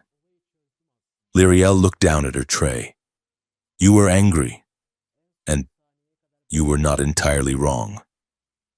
I have spent my life believing that control is the highest virtue, but seeing how you feel things, it makes me wonder if I have been protecting the wrong thing." Noah nudged her shoulder with his. "We will figure it out," he said. The maintenance corridor in Sector 9 was a shortcut to the dorms. It was narrow, filled with pipes hissing steam and cables hanging like vines. Noah was walking ahead, humming a tune. Lyriel was a few paces behind, checking her data pad. The attack came without warning. A high-pitched screech tore through the air, not sound, but a sonic frequency designed to destabilize energy matrices. Noah screamed and dropped to his knees. The core went haywire. The inscriptions on his skin flared violently, cycling through the spectrum, red, white, black. He felt like his blood was boiling. "Lyriel!" he gasped. Lyriel dropped her pad. She felt the scream in her own skull, echoed through the bond. She looked up. A figure stood at the end of the corridor, cloaked in a stealth suit that shimmered and blurred against the background. The figure held a device aimed at Noah. "Destabilization imminent," a mechanical voice from the device announced. The assassin was forcing the core to overload. They weren't trying to steal it. They were trying to detonate it. "Noah!" Lyriel shouted. She didn't think. She sprinted. The assassin saw her and adjusted the device, widening the beam. The pain in Lyriel's head spiked to blinding levels, but she pushed through it. Noah was convulsing on the floor, the energy arcing off him in jagged bolts that scorched the metal grating. Lyriel threw herself over him. She wrapped her arms around his head, pressing his face into her shoulder, covering his glowing body with her own. "Focus on me," she screamed into his ear. "Noah, look at me." The energy lashed out, burning her uniform, singeing her skin. It was agony, but she held on. She poured everything she had into the bond, her calm, her discipline, her absolute will. "I am here. You are safe. Dampen the field." Noah gasped, clutching the back of her jacket. He anchored himself to her voice. He felt her pain, her fear, and her fierce, overwhelming need to keep him alive. The core responded to the connection. The violent cycling slowed. The white heat faded to violet. The assassin, seeing the overload fail, turned to flee. Lyriel raised her head, her eyes glowing with terrifying silver fire. She reached out one hand, grabbed a loose steam pipe from the wall with telekinetic force amplified by the residue of Noah's energy, and hurled it. It struck the assassin in the leg. They went down but scrambled into a service hatch, disappearing into the station's guts. Lyriel did not pursue. She turned back to Noah. He was limp in her arms, breathing in shallow gasps. The corridor was silent except for the hiss of steam. "You idiot," Lyriel choked out. She grabbed his face between her hands, forcing him to look at her. Her composure was gone. Her hair was messy. Her cheek was smudged with soot, and there were tears in her silver eyes. "You reckless, stupid human," she said, her voice cracking. "I didn't do it on purpose," Noah wheezed, trying to smile. "Stop it," she yelled, shaking him slightly. "Stop almost dying. Do you have any idea what that does to me?" She pressed her forehead against his. "I have responsibilities," she whispered, the excuse crumbling even as she said it.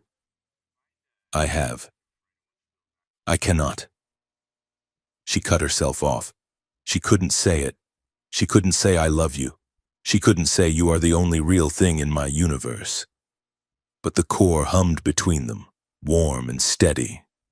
It knew. Noah closed his eyes, leaning into her touch. "I know," he whispered. Lyriel pulled him close, burying her face in his neck, rocking him gently as the station lights flickered overhead. She held him like he was the only thing keeping her from falling off the edge of the world. Director Kalar's office was a monument to transparency. The walls were made of polarized diamond glass, offering a panoramic view of the station's upper pylons and the swirling violet storms of the gas giant below. It was designed to make anyone standing inside feel small, exposed, and insignificant against the backdrop of the cosmos. Lyriel Voss stood in the center of the room, her hands clasped behind her back. She did not feel small. She felt cold. Kalar sat behind his desk, a slab of obsidian that seemed to absorb the room's light. He did not speak. He simply tapped a command into his console. A holographic projection flickered to life in the air between them. It was footage from the maintenance corridor in Sector 9. Grainy, high-contrast security feeds. It showed the assassin falling. It showed Lyriel dropping to her knees. And then, with damning clarity, it showed her pulling Noah Reyes into her arms, rocking him, pressing her forehead against his. The audio was muffled, but the intimacy was screaming. Kalar froze the image. He looked at Lyriel, his expression one of disappointed fatigue. "Explain this, Instructor." Lyriel kept her chin high. Her heart was hammering against her ribs, a frantic rhythm that she knew Noah could feel 3 decks away. But her face remained a mask of marble. "The asset was under attack," she said, her voice steady. "He was suffering from a critical resonance overload." Physical contact is the most efficient method to ground the bioelectric feedback loop. I was stabilizing the weapon. Stabilizing, Kalar repeated. He stood up and walked around the desk. He moved with the slow, predatory grace of the aquatic apex predator. You were holding him. Lyriel, you were weeping. It was a physiological reaction to the sonic dampener used by the assailant. She lied. Kalar stopped in front of her. He was close enough that she could smell the antiseptic soap he used. Do not insult my intelligence, and do not insult your lineage. He gestured to the frozen hologram.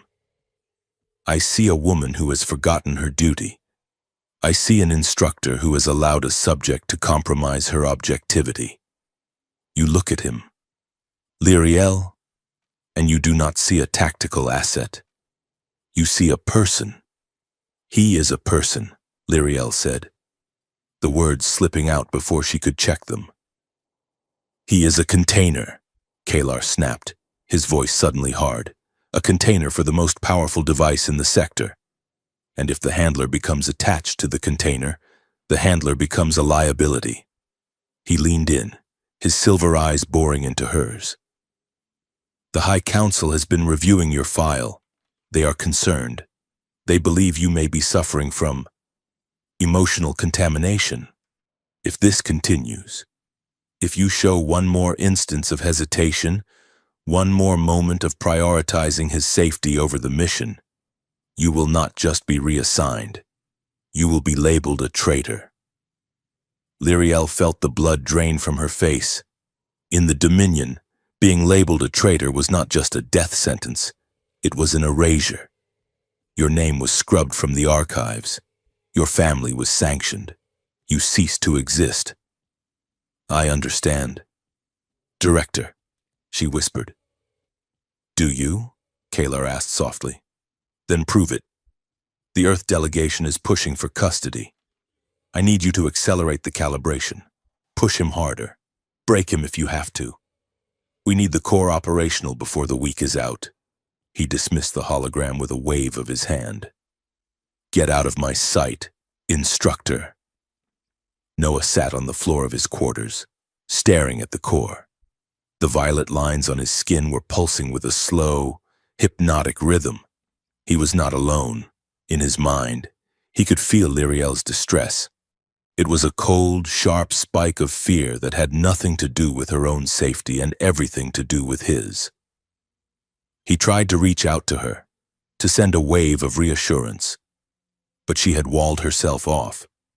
Her mental shields were up, thick and impenetrable. He looked down at his hands. He had been experimenting. Earlier, he had focused on the guard outside his door, a bored human private checking his data pad. Noah had pushed a thought toward him. Just a gentle suggestion. You are thirsty. You need water. The guard had immediately holstered his weapon and walked to the hydration station down the hall. It was not telepathy. It was not mind control. Not exactly. It was persuasion. The core could broadcast emotional states. It could make a suggestion feel like an original thought. It was terrifying.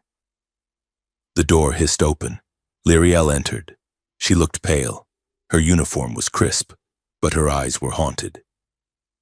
We need to talk, she said, locking the door behind her. They know, Noah said. He stood up. I felt you. Kalar threatened you. Lyriel paced the room, her movements agitated. He has surveillance. He knows I am compromised. He wants me to break you. Noah. He wants the core fully active so they can use it. Use it for what? Noah asked. He stepped forward, holding up his glowing hand. I figured it out. Lyriel. I know what it does. It does not just blow things up. It changes minds. I made the guard leave his post just by thinking about water. Lyriel stopped pacing. She looked at him with horror. You used it? Just for a second, Noah said quickly. But if I can do that, if I can make one man thirsty, What can a room full of technicians doing this calibration make me do? He looked at the artifact fused to his flesh. They could broadcast a command to an entire city. Be passive. Obey. Do not fight back. Lyriel leaned against the wall, closing her eyes. That is the compliance protocol, she whispered. The data I found, that is what they are building.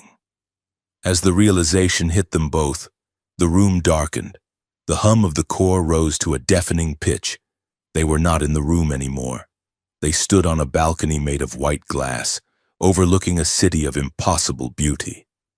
Spires of crystal pierced a golden sky. The air was filled with music.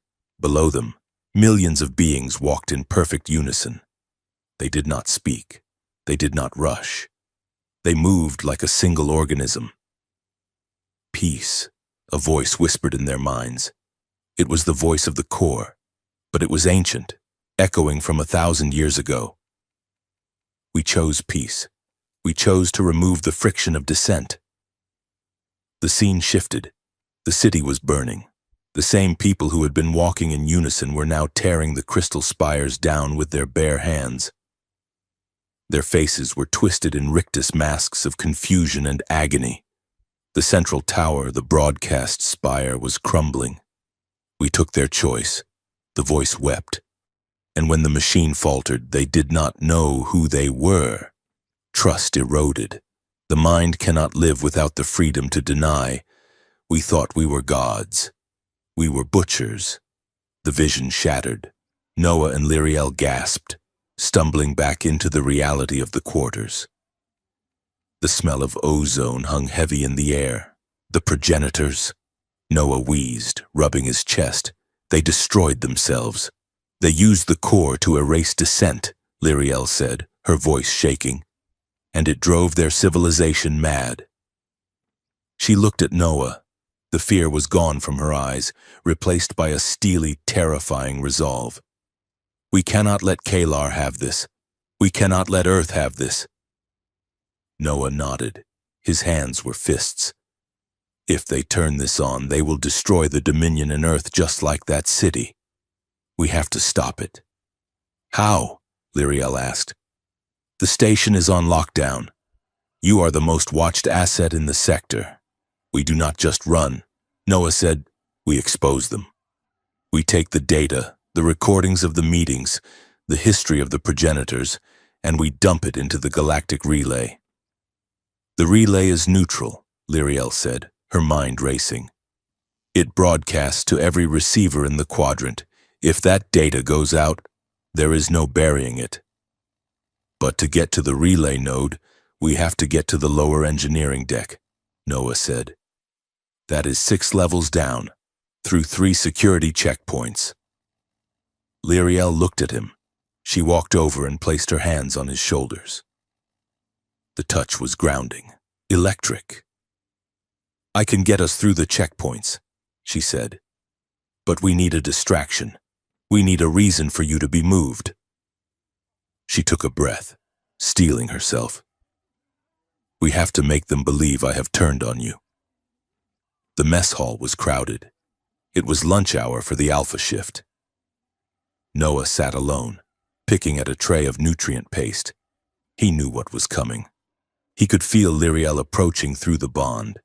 Her emotions a chaotic storm of guilt and determination tightly wrapped in a shell of cold duty. She entered the hall flanked by 2 security officers. She marched straight to his table. Initiate Reyes, she barked. The hall went silent. 200 heads turned. Stand up. Noah stood up slowly, playing his part. He let confusion show on his face, though his heart was pounding in sync with hers. Instructor? What is happening?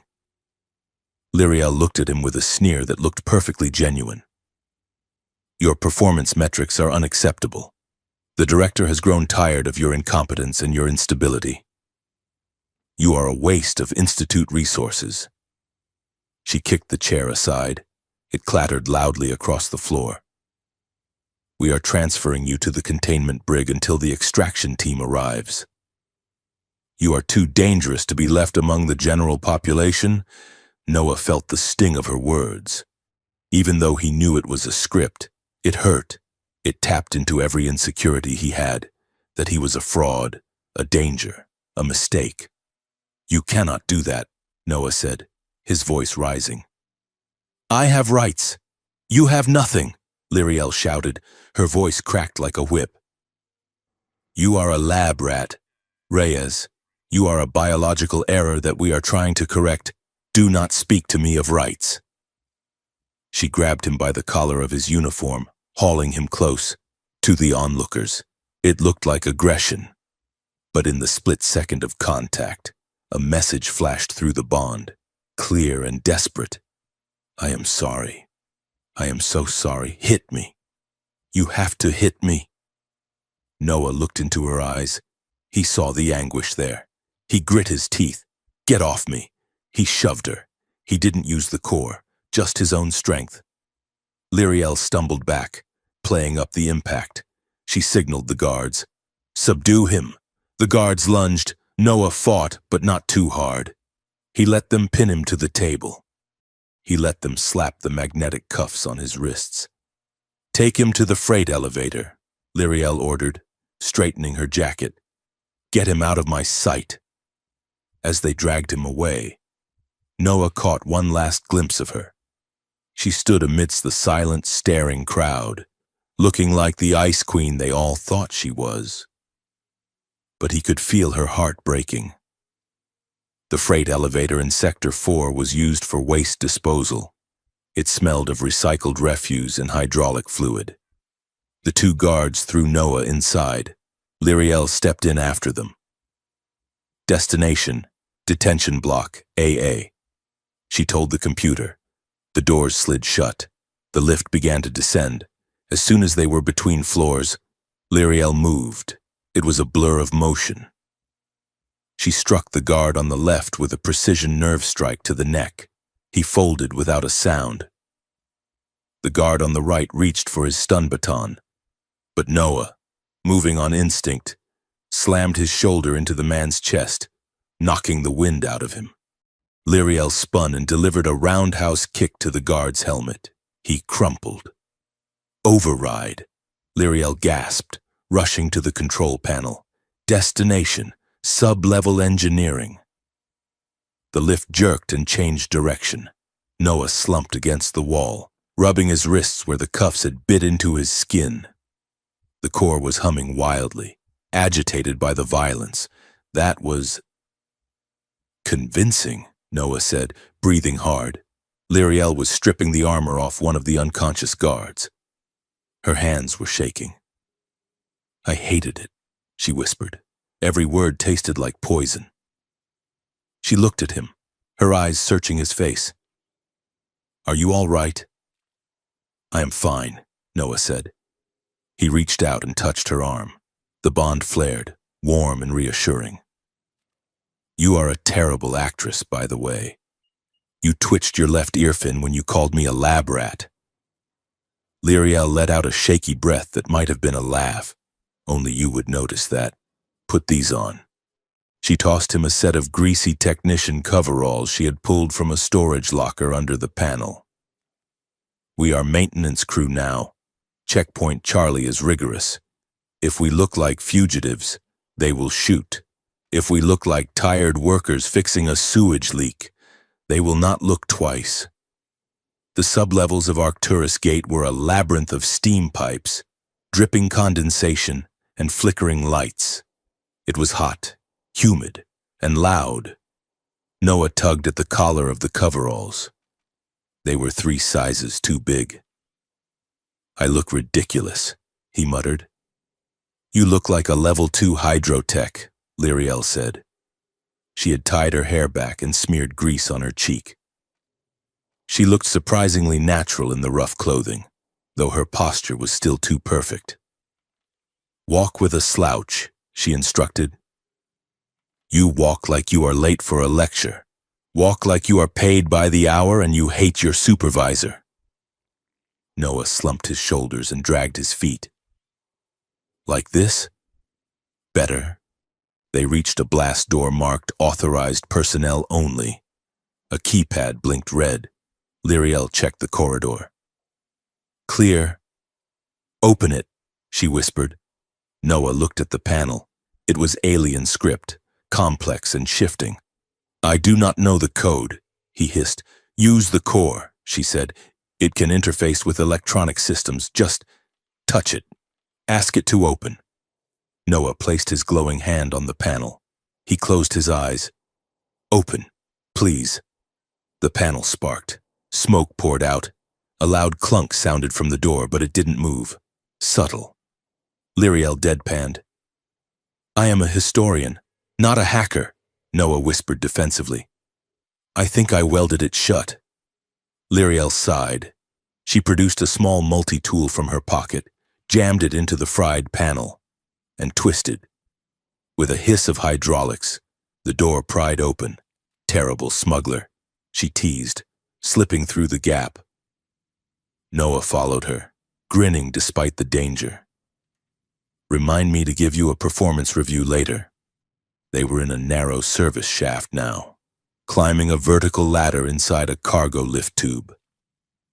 The main lift was descending above them. They could hear the whine of the gears getting louder. We have to hide, Lyriel said, looking up. The lift is coming down. There was a small maintenance alcove set into the wall of the shaft.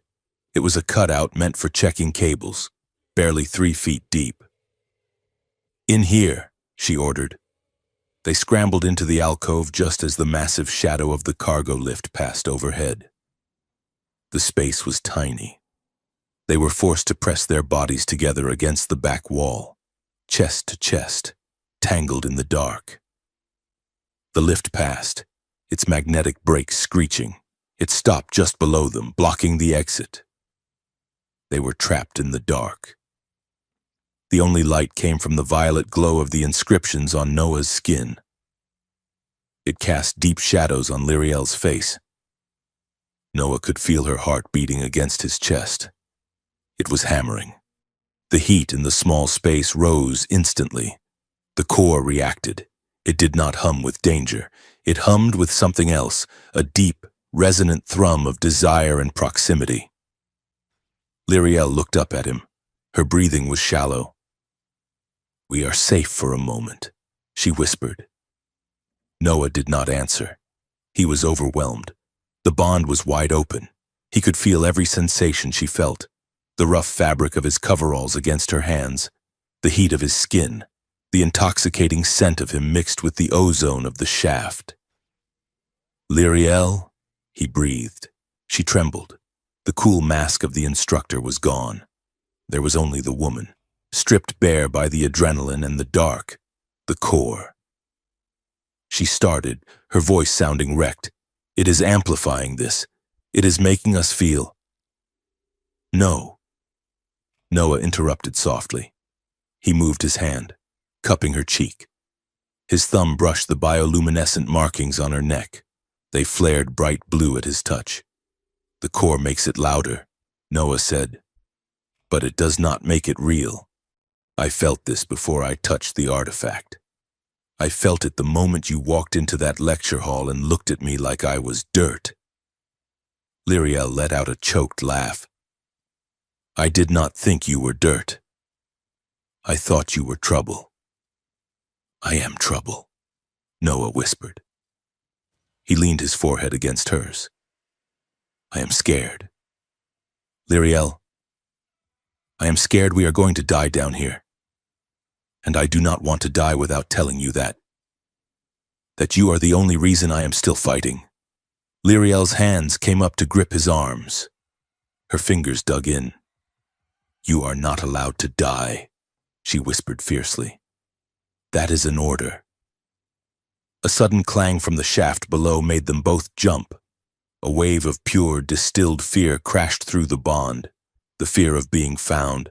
The fear of losing this moment. The restraint snapped. Lyriel surged forward. Noah met her. It wasn't a tentative first kiss. It was a collision. It was fierce and desperate. A release of weeks of held breath and unspoken terrors. Noah's hands tangled in her hair, pulling her closer, as if he could merge their atoms.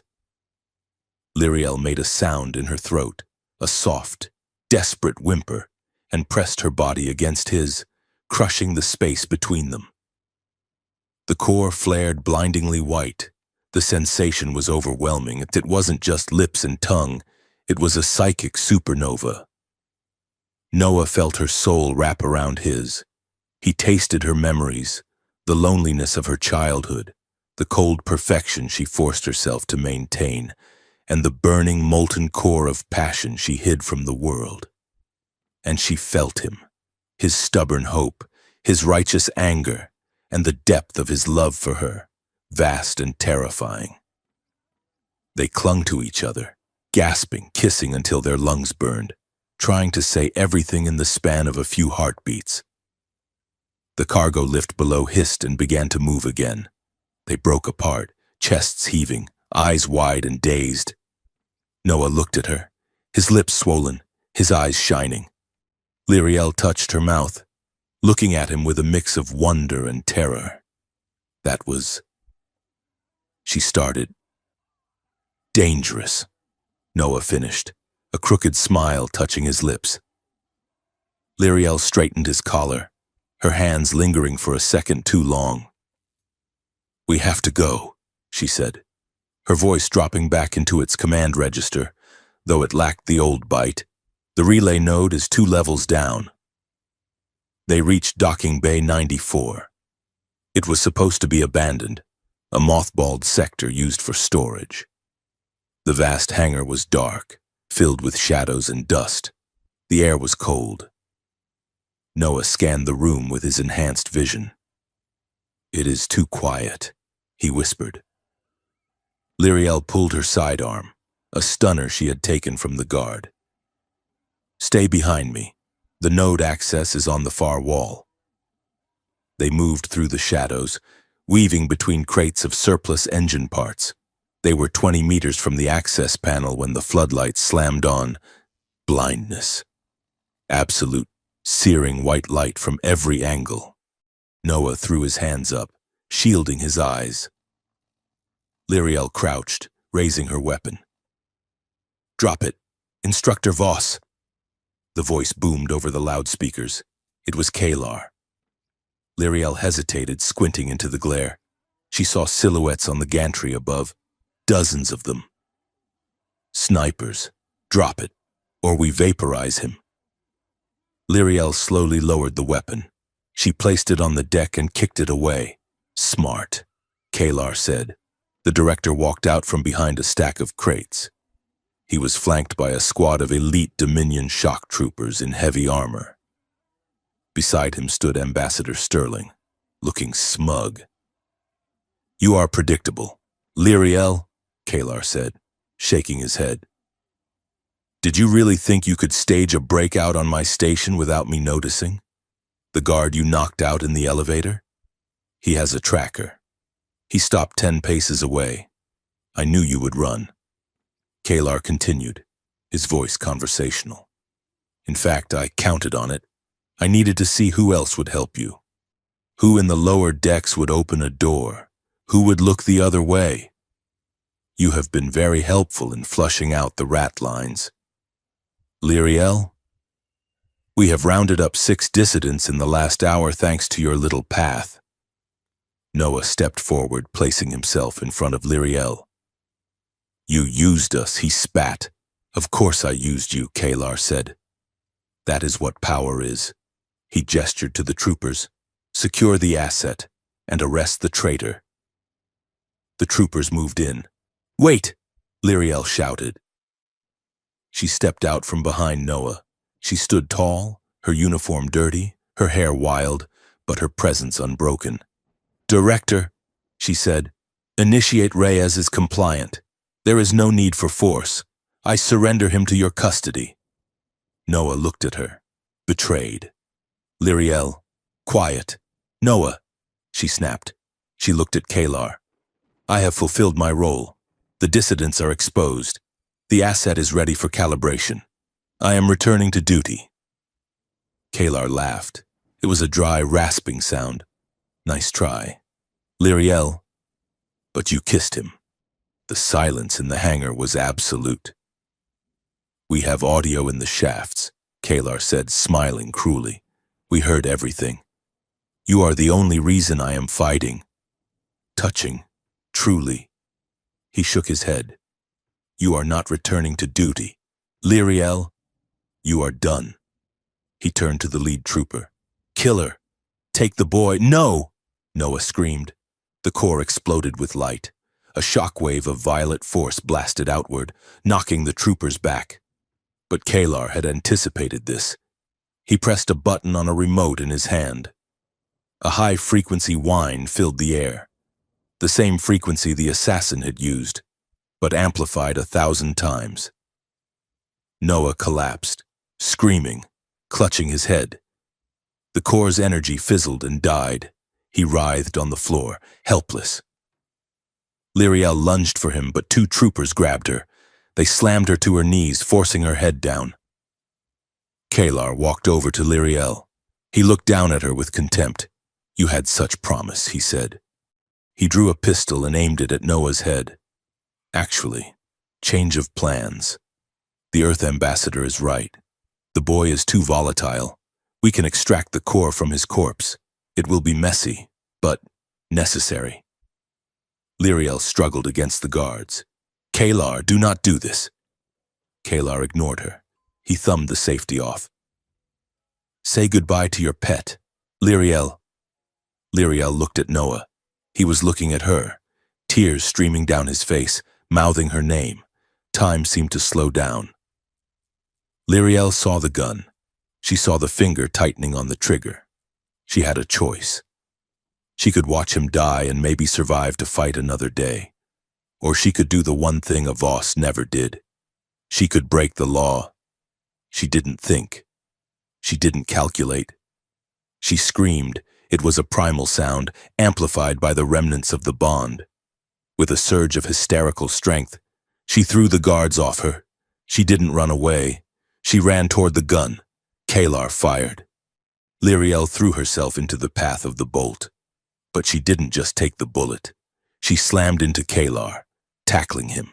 The shot went wide, searing into the floor. They grappled. Kalar was strong, but Lyriel was fighting with the desperation of a woman who had already lost everything. Run. Noah, she screamed, pinning Kalar's arm. Run! Noah scrambled up. His head was splitting, his vision blurring. He looked at the exit, then he looked at Lyriel, struggling on the floor with the director of the institute. He saw the troopers recovering. He saw the rifles coming up. He couldn't leave her. But if he stayed, they both died, and the truth died with them. He made a choice. He raised his hand, not to surrender, but to fight. The core, sensing his absolute terrified resolve, ignited. It didn't listen to the dampener. It screamed right through it, the hangar filled with blinding, impossible light. Arrest her! Director Kalar screamed, his voice cracking with a loss of control that terrified his subordinates more than his usual icy calm. Secure the asset. The Dominion shock troopers hesitated for a fraction of a second, their training warring with the sight of their director grappling on the floor with a senior instructor. But the hesitation did not last. They raised their pulse rifles, aiming at Lyriel and Noah. Hold your fire! The shout came from Ambassador Sterling. The Earth diplomat stepped forward, his face flushed with indignation. He placed his body between the troopers and the pair on the ground, holding up a hand adorned with a heavy signet ring. You do not have jurisdiction to execute a citizen of the United Continental Coalition, Sterling barked, his voice echoing in the cavernous hangar. Initiate Reyes is the property of Earth. If you damage him, Kalar, I will consider it an act of war. Kalar shoved Lyriel away and scrambled to his feet, smoothing his disheveled uniform. His silver eyes blazed with fury. He is not a citizen, Ambassador. He is a biological container for a Dominion artifact. and she is a traitor to the High Council. Stand aside, or I will arrest you for obstruction. You will do no such thing, Sterling countered, signaling his own security detail. The Earth Guards, dressed in blue tactical armor, raised their kinetic weapons, leveling them at the Dominion troopers. The hangar transformed instantly into a powder keg. 24 weapons were drawn, the air humming with the whine of charging capacitors, the alliance between Earth and the Dominion. Fragile at the best of times, shattered in the face of greed. Noah scrambled backward, pulling Lyriel up with him. He could feel the panic in the room. It was not just his own. It was a tidal wave of aggression, fear, and avarice rolling off Kalar, Sterling, and the soldiers. The core drank it in. The violet lines on Noah's skin screamed into blinding white. "Stop it!" Noah yelled, clutching his head. The artifact did not distinguish between friend and foe. It only felt the threat. It reacted to Noah's terror and Lyriel's cold, sharp fury at the betrayal. A low bass note vibrated through the floor plating, rattling teeth and shaking dust from the rafters. Kalar's eyes widened. "Shoot him!" he ordered. But before a single trigger could be pulled, the core shrieked. A shockwave of pure psychic and kinetic energy exploded from Noah's body. It was not a fiery blast, but a distortion of gravity and perception. Every weapon in the room malfunctioned simultaneously, their power cells overloading with a shower of sparks. The gravity in the bay reversed for a heartbeat, throwing crates, soldiers, and diplomats into the air before slamming them back down with bone-jarring force. The lights blew out. The hangar plunged into darkness, illuminated only by the sparking conduits and the blinding sun-like radiance of Noah. "Run!" Lyriel gasped, grabbing his hand. They sprinted. They did not look back at the groaning heaps of soldiers or the cursing politicians. They ran toward the service hatch Lyriel had identified earlier, scrambling through the debris of fallen cargo containers. They burst into the corridor, the alarms of the station blaring a red alert. "Down!" Lyriel ordered, breathless. "We have to go deep. The lower ring." They moved through the station's arteries, descending ladders and sliding down service chutes. The pristine white aesthetics of the upper decks gave way to gray industrial plating, which then gave way to the rusted, graffiti-stained walls of the underbelly. Here, the air tasted of recycled ozone, frying grease, and desperation. The lower ring was where the station hid its mistakes, the black market dealers, the refugees from war-torn systems, and the political exiles who had nowhere else to go. They stumbled out of a ventilation shaft into a crowded marketplace. It was a riot of color and noise. Neon signs in a dozen languages flickered overhead. Steam vented from food stalls selling unidentifiable meat. The crowd was a dense crush of species, Tellarites, humans, insectoid Krieg, all moving with the hurried, furtive energy of people who knew the law did not come down here. Lyriel stopped, leaning against a damp wall to catch her breath. She looked around, her eyes wide. She had studied the lower ring in tactical briefings. She had authorized raids here. She had signed deportation orders for people who lived here, but she had never walked it. To her, it had always been a hive of criminal activity. Now, seeing it from the ground, she saw something else. She saw a mother shielding a child from the jostling crowd. She saw an elderly alien sharing a ration bar with a stray animal. She saw fear in their eyes as the station's alarms continued to wail overhead. "They are just people," she whispered, the realization hitting her with the force of a physical blow. "They are the ones who did not fit the mold," Noah said quietly, standing beside her. The core was dimming now, pulsing a soft, anxious violet. A group of rough-looking individuals blocked their path. At the front was a tall, scarred humanoid with the pale skin and silver eyes of Lyriel's own species. He wore a tattered flight jacket with the insignia of a Dominion officer burned off the shoulder.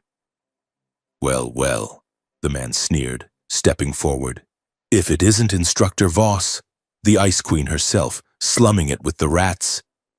Lyriel stiffened, her hand instinctively going to the empty holster at her hip. "Valerius," she said, recognizing him. "You were discharged for smuggling. I was discharged for refusing to fire on a civilian transport." Valerius spat. He drew a serrated knife from his belt. "And you signed the order, didn't you? You and your precious rules." The crowd began to circle them, sensing blood. These were people who had lost everything to the Dominion's order. They looked at Lyriel with naked hatred. "You look lost." "Voss," Valerius said, stepping closer. "You look like you don't have your guards to hide behind anymore. How does it feel? Does it taste like fear?" Lyriel did not back down, but Noah felt a spike of terror shoot through the bond. She was terrified, not of dying, but of the truth in his words. He stepped in front of her. "Back off," Noah said, his voice low and dangerous. Valerius laughed. "And who is this? Your pet human? Get out of the way! Boy, this doesn't concern you, it concerns me," Noah said. He let the core flare. The violet light washed over the dark alley, illuminating the scars on Valerius's face. The hum of the artifact rose, vibrating in the chests of everyone present. "She is with me," Noah announced, his voice amplified by the energy. "She is not the Dominion anymore. She is the only reason I am alive, and we are the only chance you have of stopping Kalar from turning this station into a prison camp." The crowd murmured. They recognized the glow. The rumors of the living weapon had reached even the depths. Valerius hesitated. He looked from the glowing human to the disgraced Instructor. He saw the way Lyriel stood, not behind Noah like a commander, but beside him, her hand gripping his arm for support. "She is a Voss," Valerius muttered, lowering the knife slightly. "They do not change." "She changed," Noah said firmly. "She chose to save me instead of obeying orders. Now, we need a place to hide. Unless you want Kalar's troopers tearing this sector apart looking for us." Valerius stared at them for a long moment. Then, he spat on the ground and sheathed his knife. "Follow me," he growled. "But if she tries to issue a citation, I will airlock her myself." The safe house was a converted storage unit behind a hydrostatic plant. It was cramped, lit only by a flickering amber lantern, and smelled of oil and stale spices, but the door was thick durasteel, and Valerius assured them it was shielded from scanners. Noah sank onto a crate, burying his face in his hands. The adrenaline was draining away, leaving him trembling. Lyriel sat on the floor opposite him, her back against the wall. She looked stripped. Her pristine uniform was torn and stained with grease. Her hair had come loose from its severe bun, falling in silver waves around her face. "I signed his discharge papers," she said softly to the silence. Noah looked up. "Who? Valerius?" "Yes. 5 years ago. The report said he disobeyed a direct command during a blockade. It didn't mention the civilian transport." She looked at her hands, turning them over as if looking for blood. "I never asked. I just processed the file. Deviation from protocol is a threat to stability. That is what I was taught. That is what I taught you." She let out a bitter, hollow laugh.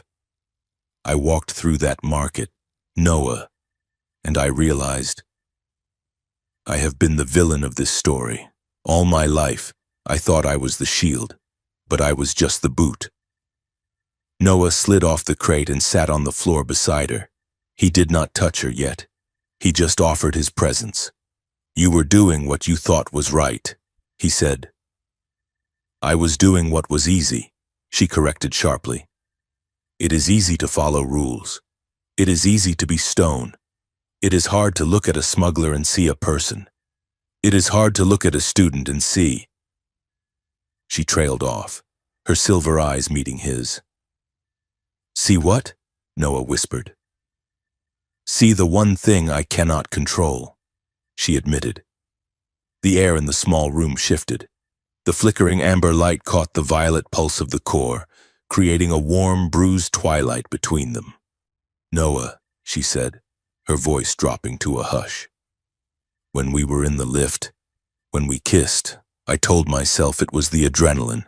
I told myself it was the core manipulating my chemistry. And now? Noah asked, his heart hammering against his ribs. Now, Lyriel said, reaching out to trace the glowing script on his wrist. I think that is a lie I can no longer afford. She looked up at him, her defenses completely dismantled.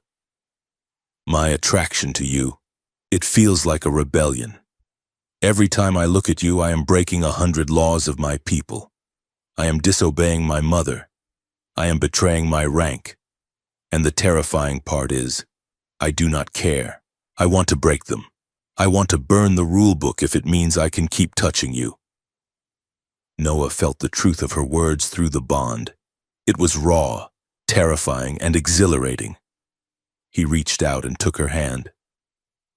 You think you are scared, he said, a nervous chuckle escaping him. Lyriel, you are a 7-foot-tall alien super soldier who can kill a man with a look. I am a dropout from Chicago who cries during sad movies. He squeezed her hand. I am terrified of wanting you, because you could break my heart and my body with a single command. But, he leaned closer, but I would rather be broken by you than be whole with anyone else. Lyriel let out a soft sound, half sob, half laugh. She pulled him toward her. This time, there was no panic. There was no rush of imminent death. She kissed him slowly. It was a kiss of exploration, of mapping the contours of a new reality. Her lips were cool, but her breath was hot. Noah's hands found her waist, pulling her flush against him. The core responded instantly, but it didn't scream or burn.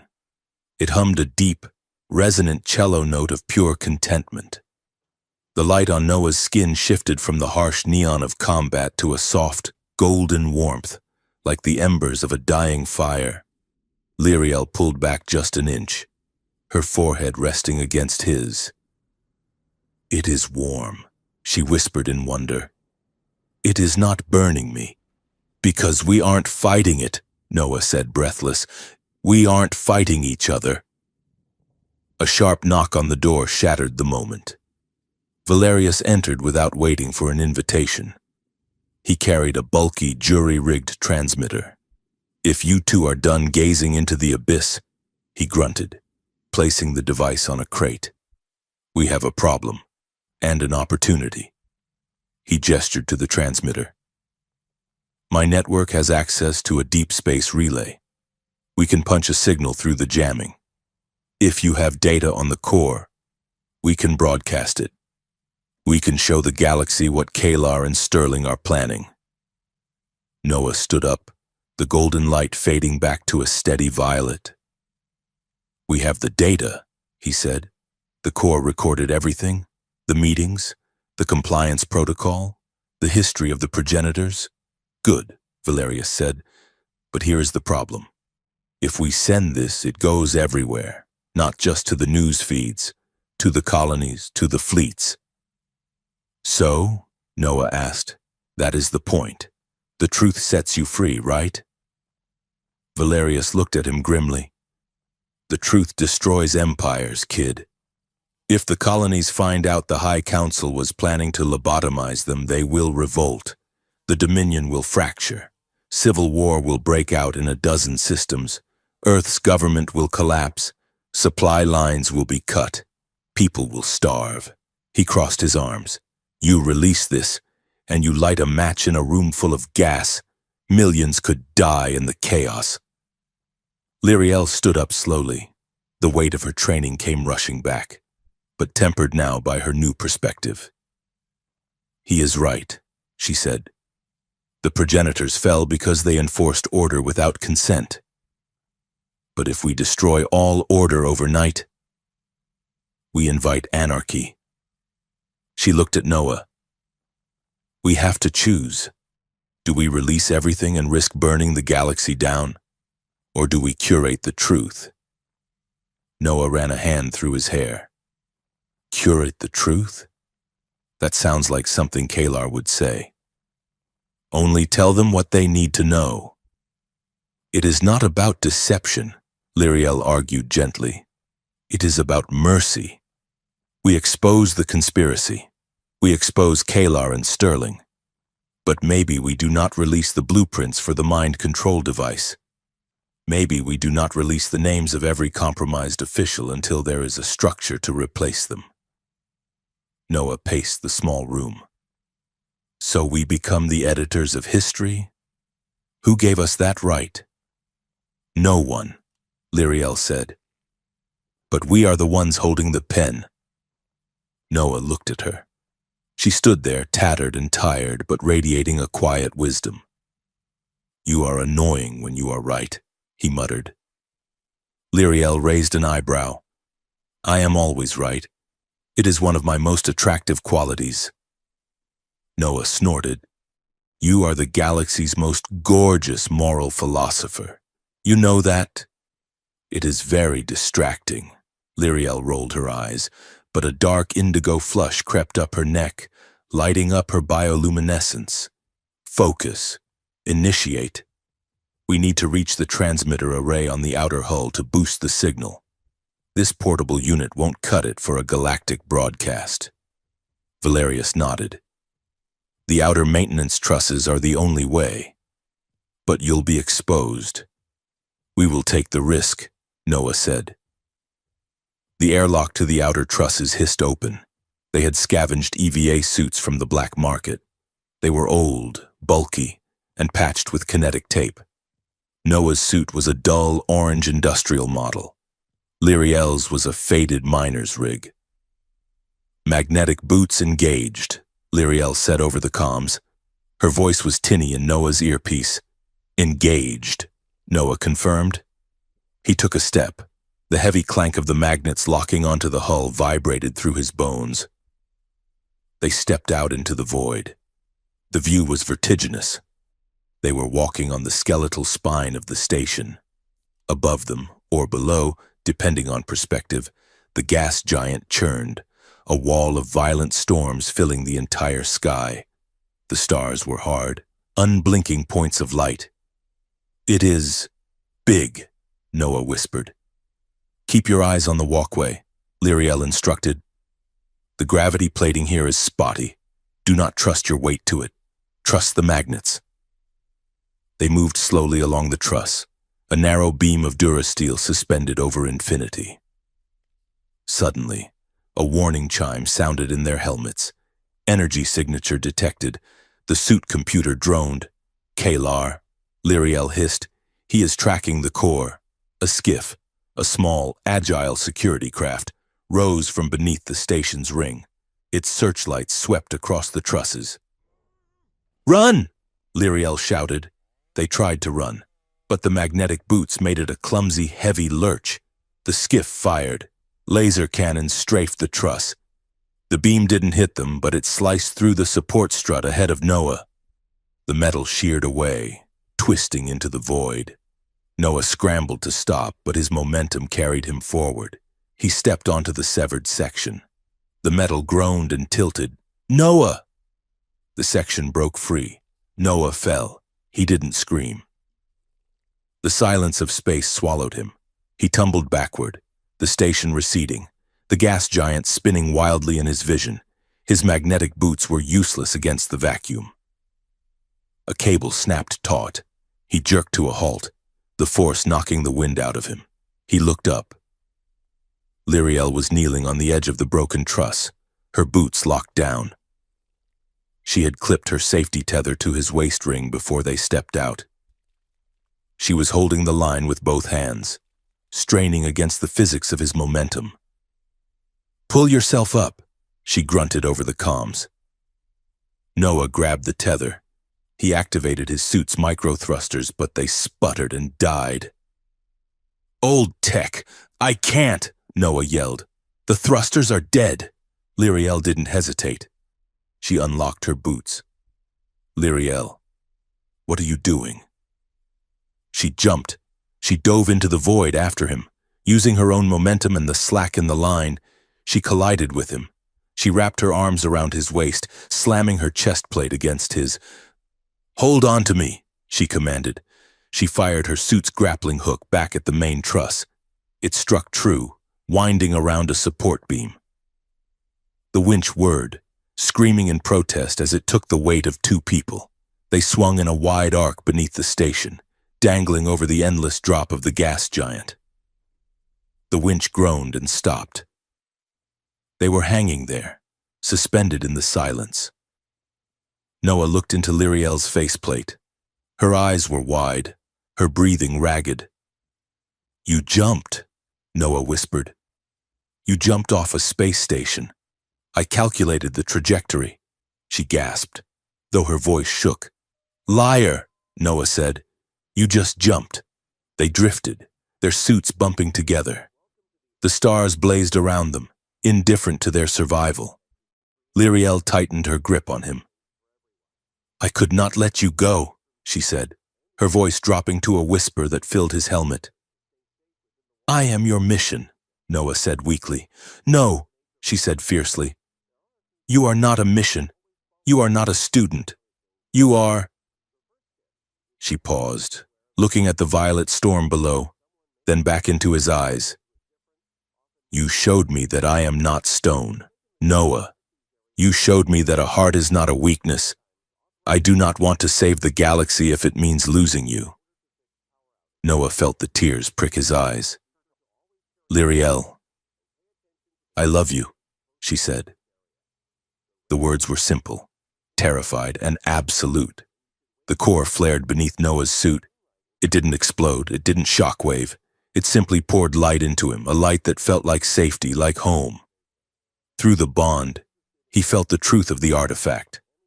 It wasn't a weapon. It never was. The progenitors hadn't built a bomb. They had built a bridge. The core was designed to bind itself to empathy. It was meant to let leaders feel the pain of their people so they would never rule with cruelty. But without love, without a tether to a specific grounding person, the empathy became overwhelming. It became madness. Noah realized it with crystalline clarity. "It listens to us," he said. "It amplifies choices. Kalar wants to use it to force choice, but we can use it to offer one." He pressed his helmet against hers. "I love you too, Instructor," he whispered. "Now, let's go change the world." Lyriel smiled, the expression of pure relief. "First, we climb," she said. The winch whirred to life, pulling them slowly back up toward the light. Two small figures against the dark, bound by a tether and a truth that was about to shake the stars. The maintenance hatch to the central communications array was welded shut, but that was a minor inconvenience when one's nervous system was fused with a key to the universe. Noah Reyes placed his palm against the cold durasteel. He did not force the lock. Instead, he visualized the molecular structure of the latch, felt the electron bonds holding the metal together, and simply asked them to relax. With a groan of surrendering physics, the door fell inward, clanging loudly on the grate. "Subtle," Lyriel Voss whispered, stepping over the slab of metal. Her EVA suit was stripped off now, replaced by the scavenged technician coveralls. But she moved with the predatory grace of a jungle cat. "We are past subtle," Noah replied, wiping a streak of grease from his cheek. "We are currently the most wanted fugitives in the sector. They moved into the service crawl space beneath the main server room. The air here hummed with the staggering power of the station's data stream, petabytes of information flowing like a river of light through fiber optic bundles as thick as tree trunks. They had spent the last hour arguing in the vacuum of the trusses. Noah wanted to burn it all down, release every byte of data the Convergence Core had recorded, every name, every secret deal, every suppressed report. He wanted to strip the Dominion and Earth naked before the galaxy. But Lyriel had stopped him. If you destroy the Foundation, the house falls on the people inside, she had said. We do not want anarchy. We want accountability. So they had built a filter, a data packet. They would not release the schematics for the mind control device, nor the location of the fleet reserves. They would release the video of the meeting between Kalar and Sterling. They would release the history of the progenitors and their warning. They would release the proof that the protection offered by the Dominion was a lie. It was a scalpel, not a warhead. Connect me to the primary uplink, Noah said, pointing to a junction box pulsing with blue light. Lyriel knelt, pulling a set of bypass tools from her belt. Her fingers flew across the interface. I have to disable the firewall manually, she murmured. If you touch it with the core, the security AI will flag the energy signature instantly. She worked with breathtaking speed, rerouting circuits and splicing feeds. Noah watched her, marveling at the dichotomy. She was a weapon of the state, trained to kill and suppress. Yet here she was, dismantling the very system she was sworn to protect, all to save a future she would likely never get to see. Done, she said, sitting back. You have a 3-minute window before the redundant protocols kick in. Noah knelt beside her. He placed his hand on the exposed optical cables. The sensation was instantaneous. He was not in a crawl space anymore. He was the station. He felt the heartbeat of the reactors, the breath of the life support systems, the synaptic firing of the communication relays. He reached for the broadcast node. It was heavy, guarded by layers of encryption that felt like thick, oily sludge. Noah frowned, his eyes glowing a fierce violet. He didn't unpick the knot. He tore through it. He visualized the data packet as a battering ram and smashed it against the encryption wall. Sparks showered from the console. A warning siren chirped. Lyriel winced. You hack like a barbarian, she muttered, checking the corridor for guards.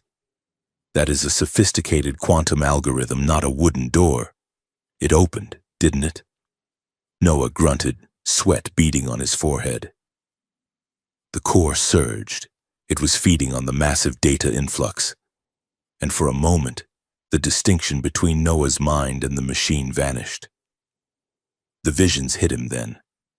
Not a memory this time, but a projection. A calculation of cause and effect ran 1 million times in a single heartbeat. Vision 1.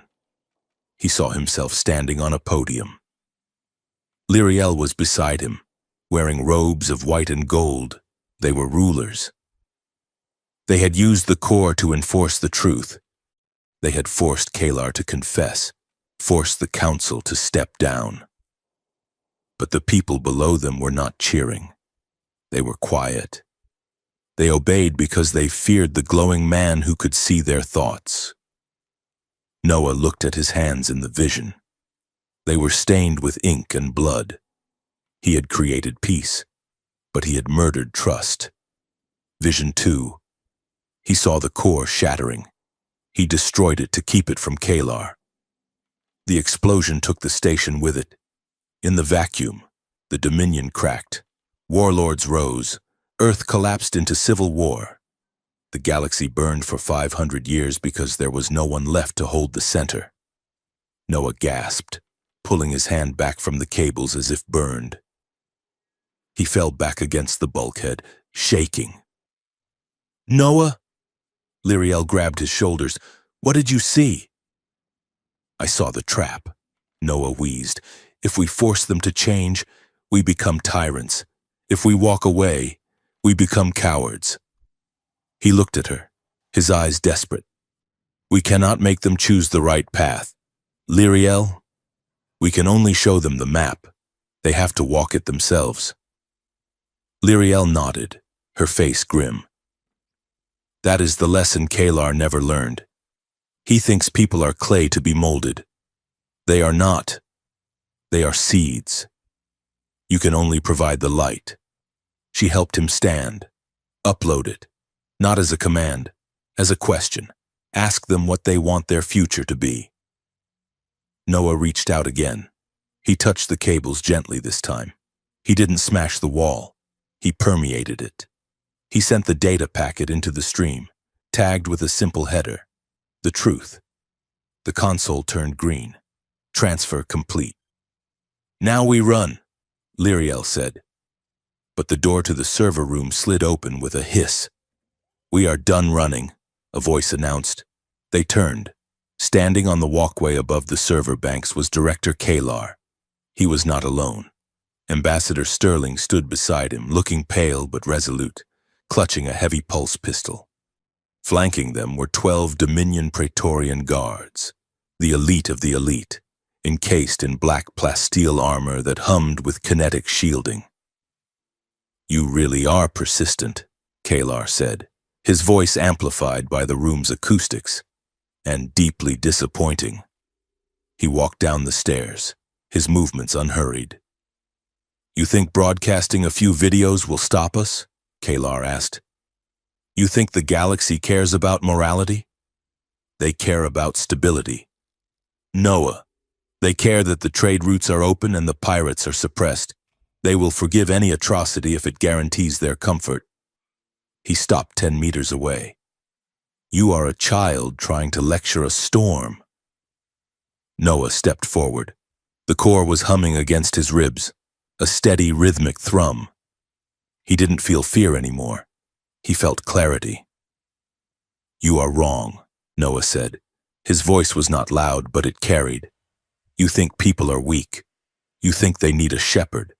But that is just a lie you tell yourself to justify the fact that you like holding the staff. Sterling stepped forward, raising his pistol. Enough of this, the ambassador said, his voice trembling slightly. We have the perimeter secured. Hand over the asset. Lyriel, you can still cut a deal. We can claim you were under duress. Lyriel laughed. It was a sharp, dangerous sound. A deal? She asked, stepping up beside Noah. You sold an entire planet. Ambassador, you sold your own species for a seat at the table. Do not speak to me of deals. I would rather die a traitor than live as a pet. Sterling's face twisted in anger. Then die, he spat. Kill them, Kalar ordered. The room exploded into noise. The Praetorians opened fire. 12 streams of blue ion energy screamed across the gap. Noah didn't dodge. He threw his hand out, palm open. The core responded to his will, not to conquer, but to protect. A wall of violet light materialized in front of them. A shimmering hexagon of force. The ion bolts struck it and dissipated like water hitting a hot skillet. Noah gritted his teeth, the impact vibrating through his bones. I cannot hold this forever, he shouted over the roar of the fire. I do not need forever, Lyriel yelled. I need 30 seconds. She moved. She didn't stay behind the shield. She rolled out from behind it, diving under the volley of fire. She was a blur of motion, a dancer of violence. She drew her stun baton and struck the nearest Praetorian in the knee joint, the only weak point in the armor. The guard crumpled. Lyriel spun, using the falling guard as a shield against the next volley. She was fighting with a ferocity Noah had never seen, calculated, precise, and absolutely lethal. Noah pushed the shield forward, walking into the fire. Stop, he commanded. He sent a pulse of empathy through the core. He didn't try to control their minds, he just tried to make them see. The Praetorians faltered. For a second, Their aim drifted. They felt a sudden, crushing wave of doubt, a flash of their own families, their own children, and the realization that the man they were shooting at was terrified not for himself, but for them. "Don't listen to him," Kaler screamed, pulling a weapon from his own holster. "He is manipulating you. It is a trick." Kaler fired. He didn't aim at Noah. He aimed at Lyriel. Noah saw the barrel turn. No! He dropped the shield and lashed out with a tendril of energy. It knocked Kalar's aim wide, the bolt scorching the server bank, but the distraction cost him. A Praetorian, shaking off the empathy pulse, slammed the butt of his rifle into Noah's ribs. Noah collapsed, gasping. The core flickered. Lyriel saw him fall. She abandoned her fight and sprinted back, sliding across the floor to stand over him. She deflected a rifle butt with her baton and kicked the soldier back. "Get up!" "Noah!" Kaler saw his opening. He didn't fire. He reached into his coat and pulled out a jagged silver device, the Instructor. It was a crude, brutal tool designed to rip the core's matrix out of a nervous system by force. It would kill the host instantly. Kalar lunged. He moved faster than an old bureaucrat should have been able to move, fueled by desperation and rage. He dove at Noah, the silver spike aiming for his heart. Noah was still on the floor, breath gone. He couldn't move. Lyriel turned. She saw the spike. She didn't have time to strike Kaler. She only had time to intercept him. She threw her body across Noah's. The sound was wet and sickening. The silver spike didn't hit Noah. It drove into Lyriel's shoulder, punching through the armor and deep into the muscle, missing her heart by inches but severing the nerve cluster. Lyriel gasped, her eyes going wide. She slumped forward onto Noah's chest. "Lyriel!" Noah screamed. The world stopped. Noah felt her blood, hot and real, soaking into his technician's jumpsuit. He felt her pain through the bond, a blinding white spike of agony. And then, the core screamed. It wasn't a sound. It was a tear in the fabric of the mind. The artifact reacted to Noah's grief, to Lyriel's sacrifice, and to Kalar's proximity. It surged, bridging the gap between the three of them. Suddenly, they were not in the server room. They were in a white void. Noah stood there. Lyriel stood beside him, clutching her bleeding shoulder, and Kalar stood opposite them, stripped of his uniform, stripped of his rank. "Look," the core commanded. It forced Kalar to look. He saw the future he was building. He saw the silence of the galaxy. He saw a child on a colony world, sitting in a room, unable to cry because the chemical inhibitors in the water supply had dulled his brain to a flat gray static. He saw that child grow up, work, and die without ever having a single original thought. He felt the loneliness. He felt Noah's love for Lyriel, a fire so bright it burned. He felt Lyriel's loyalty, not to a flag, but to a truth. And then, he felt his own soul. He felt the cold, hollow pit where his fear lived, the fear that chaos would return, the fear that he was not strong enough to lead without chains. Kalar fell to his knees in the void, weeping. "Stop it," he begged. "I did it for them. I did it for peace. You did it for yourself," Noah said. His voice echoed like thunder, "because you were afraid of the dark." Noah stepped forward. He towered over the director. The power of the core was in his hand. He could crush Kalar's mind. He could erase him. He could turn the director into a vegetable with a single thought. Kalar looked up, waiting for the blow. "Do it," Kalar whispered. "End it. Prove you are the monster I said you were." Noah raised his hand. The violet fire roared. Lyriel reached out and touched his arm with her good hand. "Noah." Noah looked at her. He saw the pain in her eyes, but also the mercy. He looked back at Kalar. "No," Noah said. He lowered his hand. "I am not you." The void shattered. They slammed back into reality. Kalar was thrown backwards, sliding across the floor, and he lay there, gasping, his eyes staring at nothing, the extractor falling from his limp hand. He wasn't dead. He wasn't mindless. But he was broken. His certainty was gone. The Praetorians and Sterling stood frozen. The Corps' surge had knocked everyone flat. Noah scrambled out from under Lyriel. He pressed his hands to her wound. The violet light flowed from his palms, staunching the bleeding, knitting the worst of the damage. "Stay with me," he begged. "Lyriel, look at me." Her eyes fluttered open. She was pale, her bioluminescence dim. "Did we win?" she whispered. Noah looked up. The console was flashing green. Transmission complete. Across the galaxy, screens were flickering. In the Senate on Earth, in the High Council chamber on the Dominion homeworld, on millions of data pads in the hands of citizens. The video was playing. They saw Kalar attacking a student. They heard Sterling trading freedom for security. They heard the progenitors weeping for their lost world. The truth was out. "Yeah," Noah choked out, tears mixing with the blood on his hands.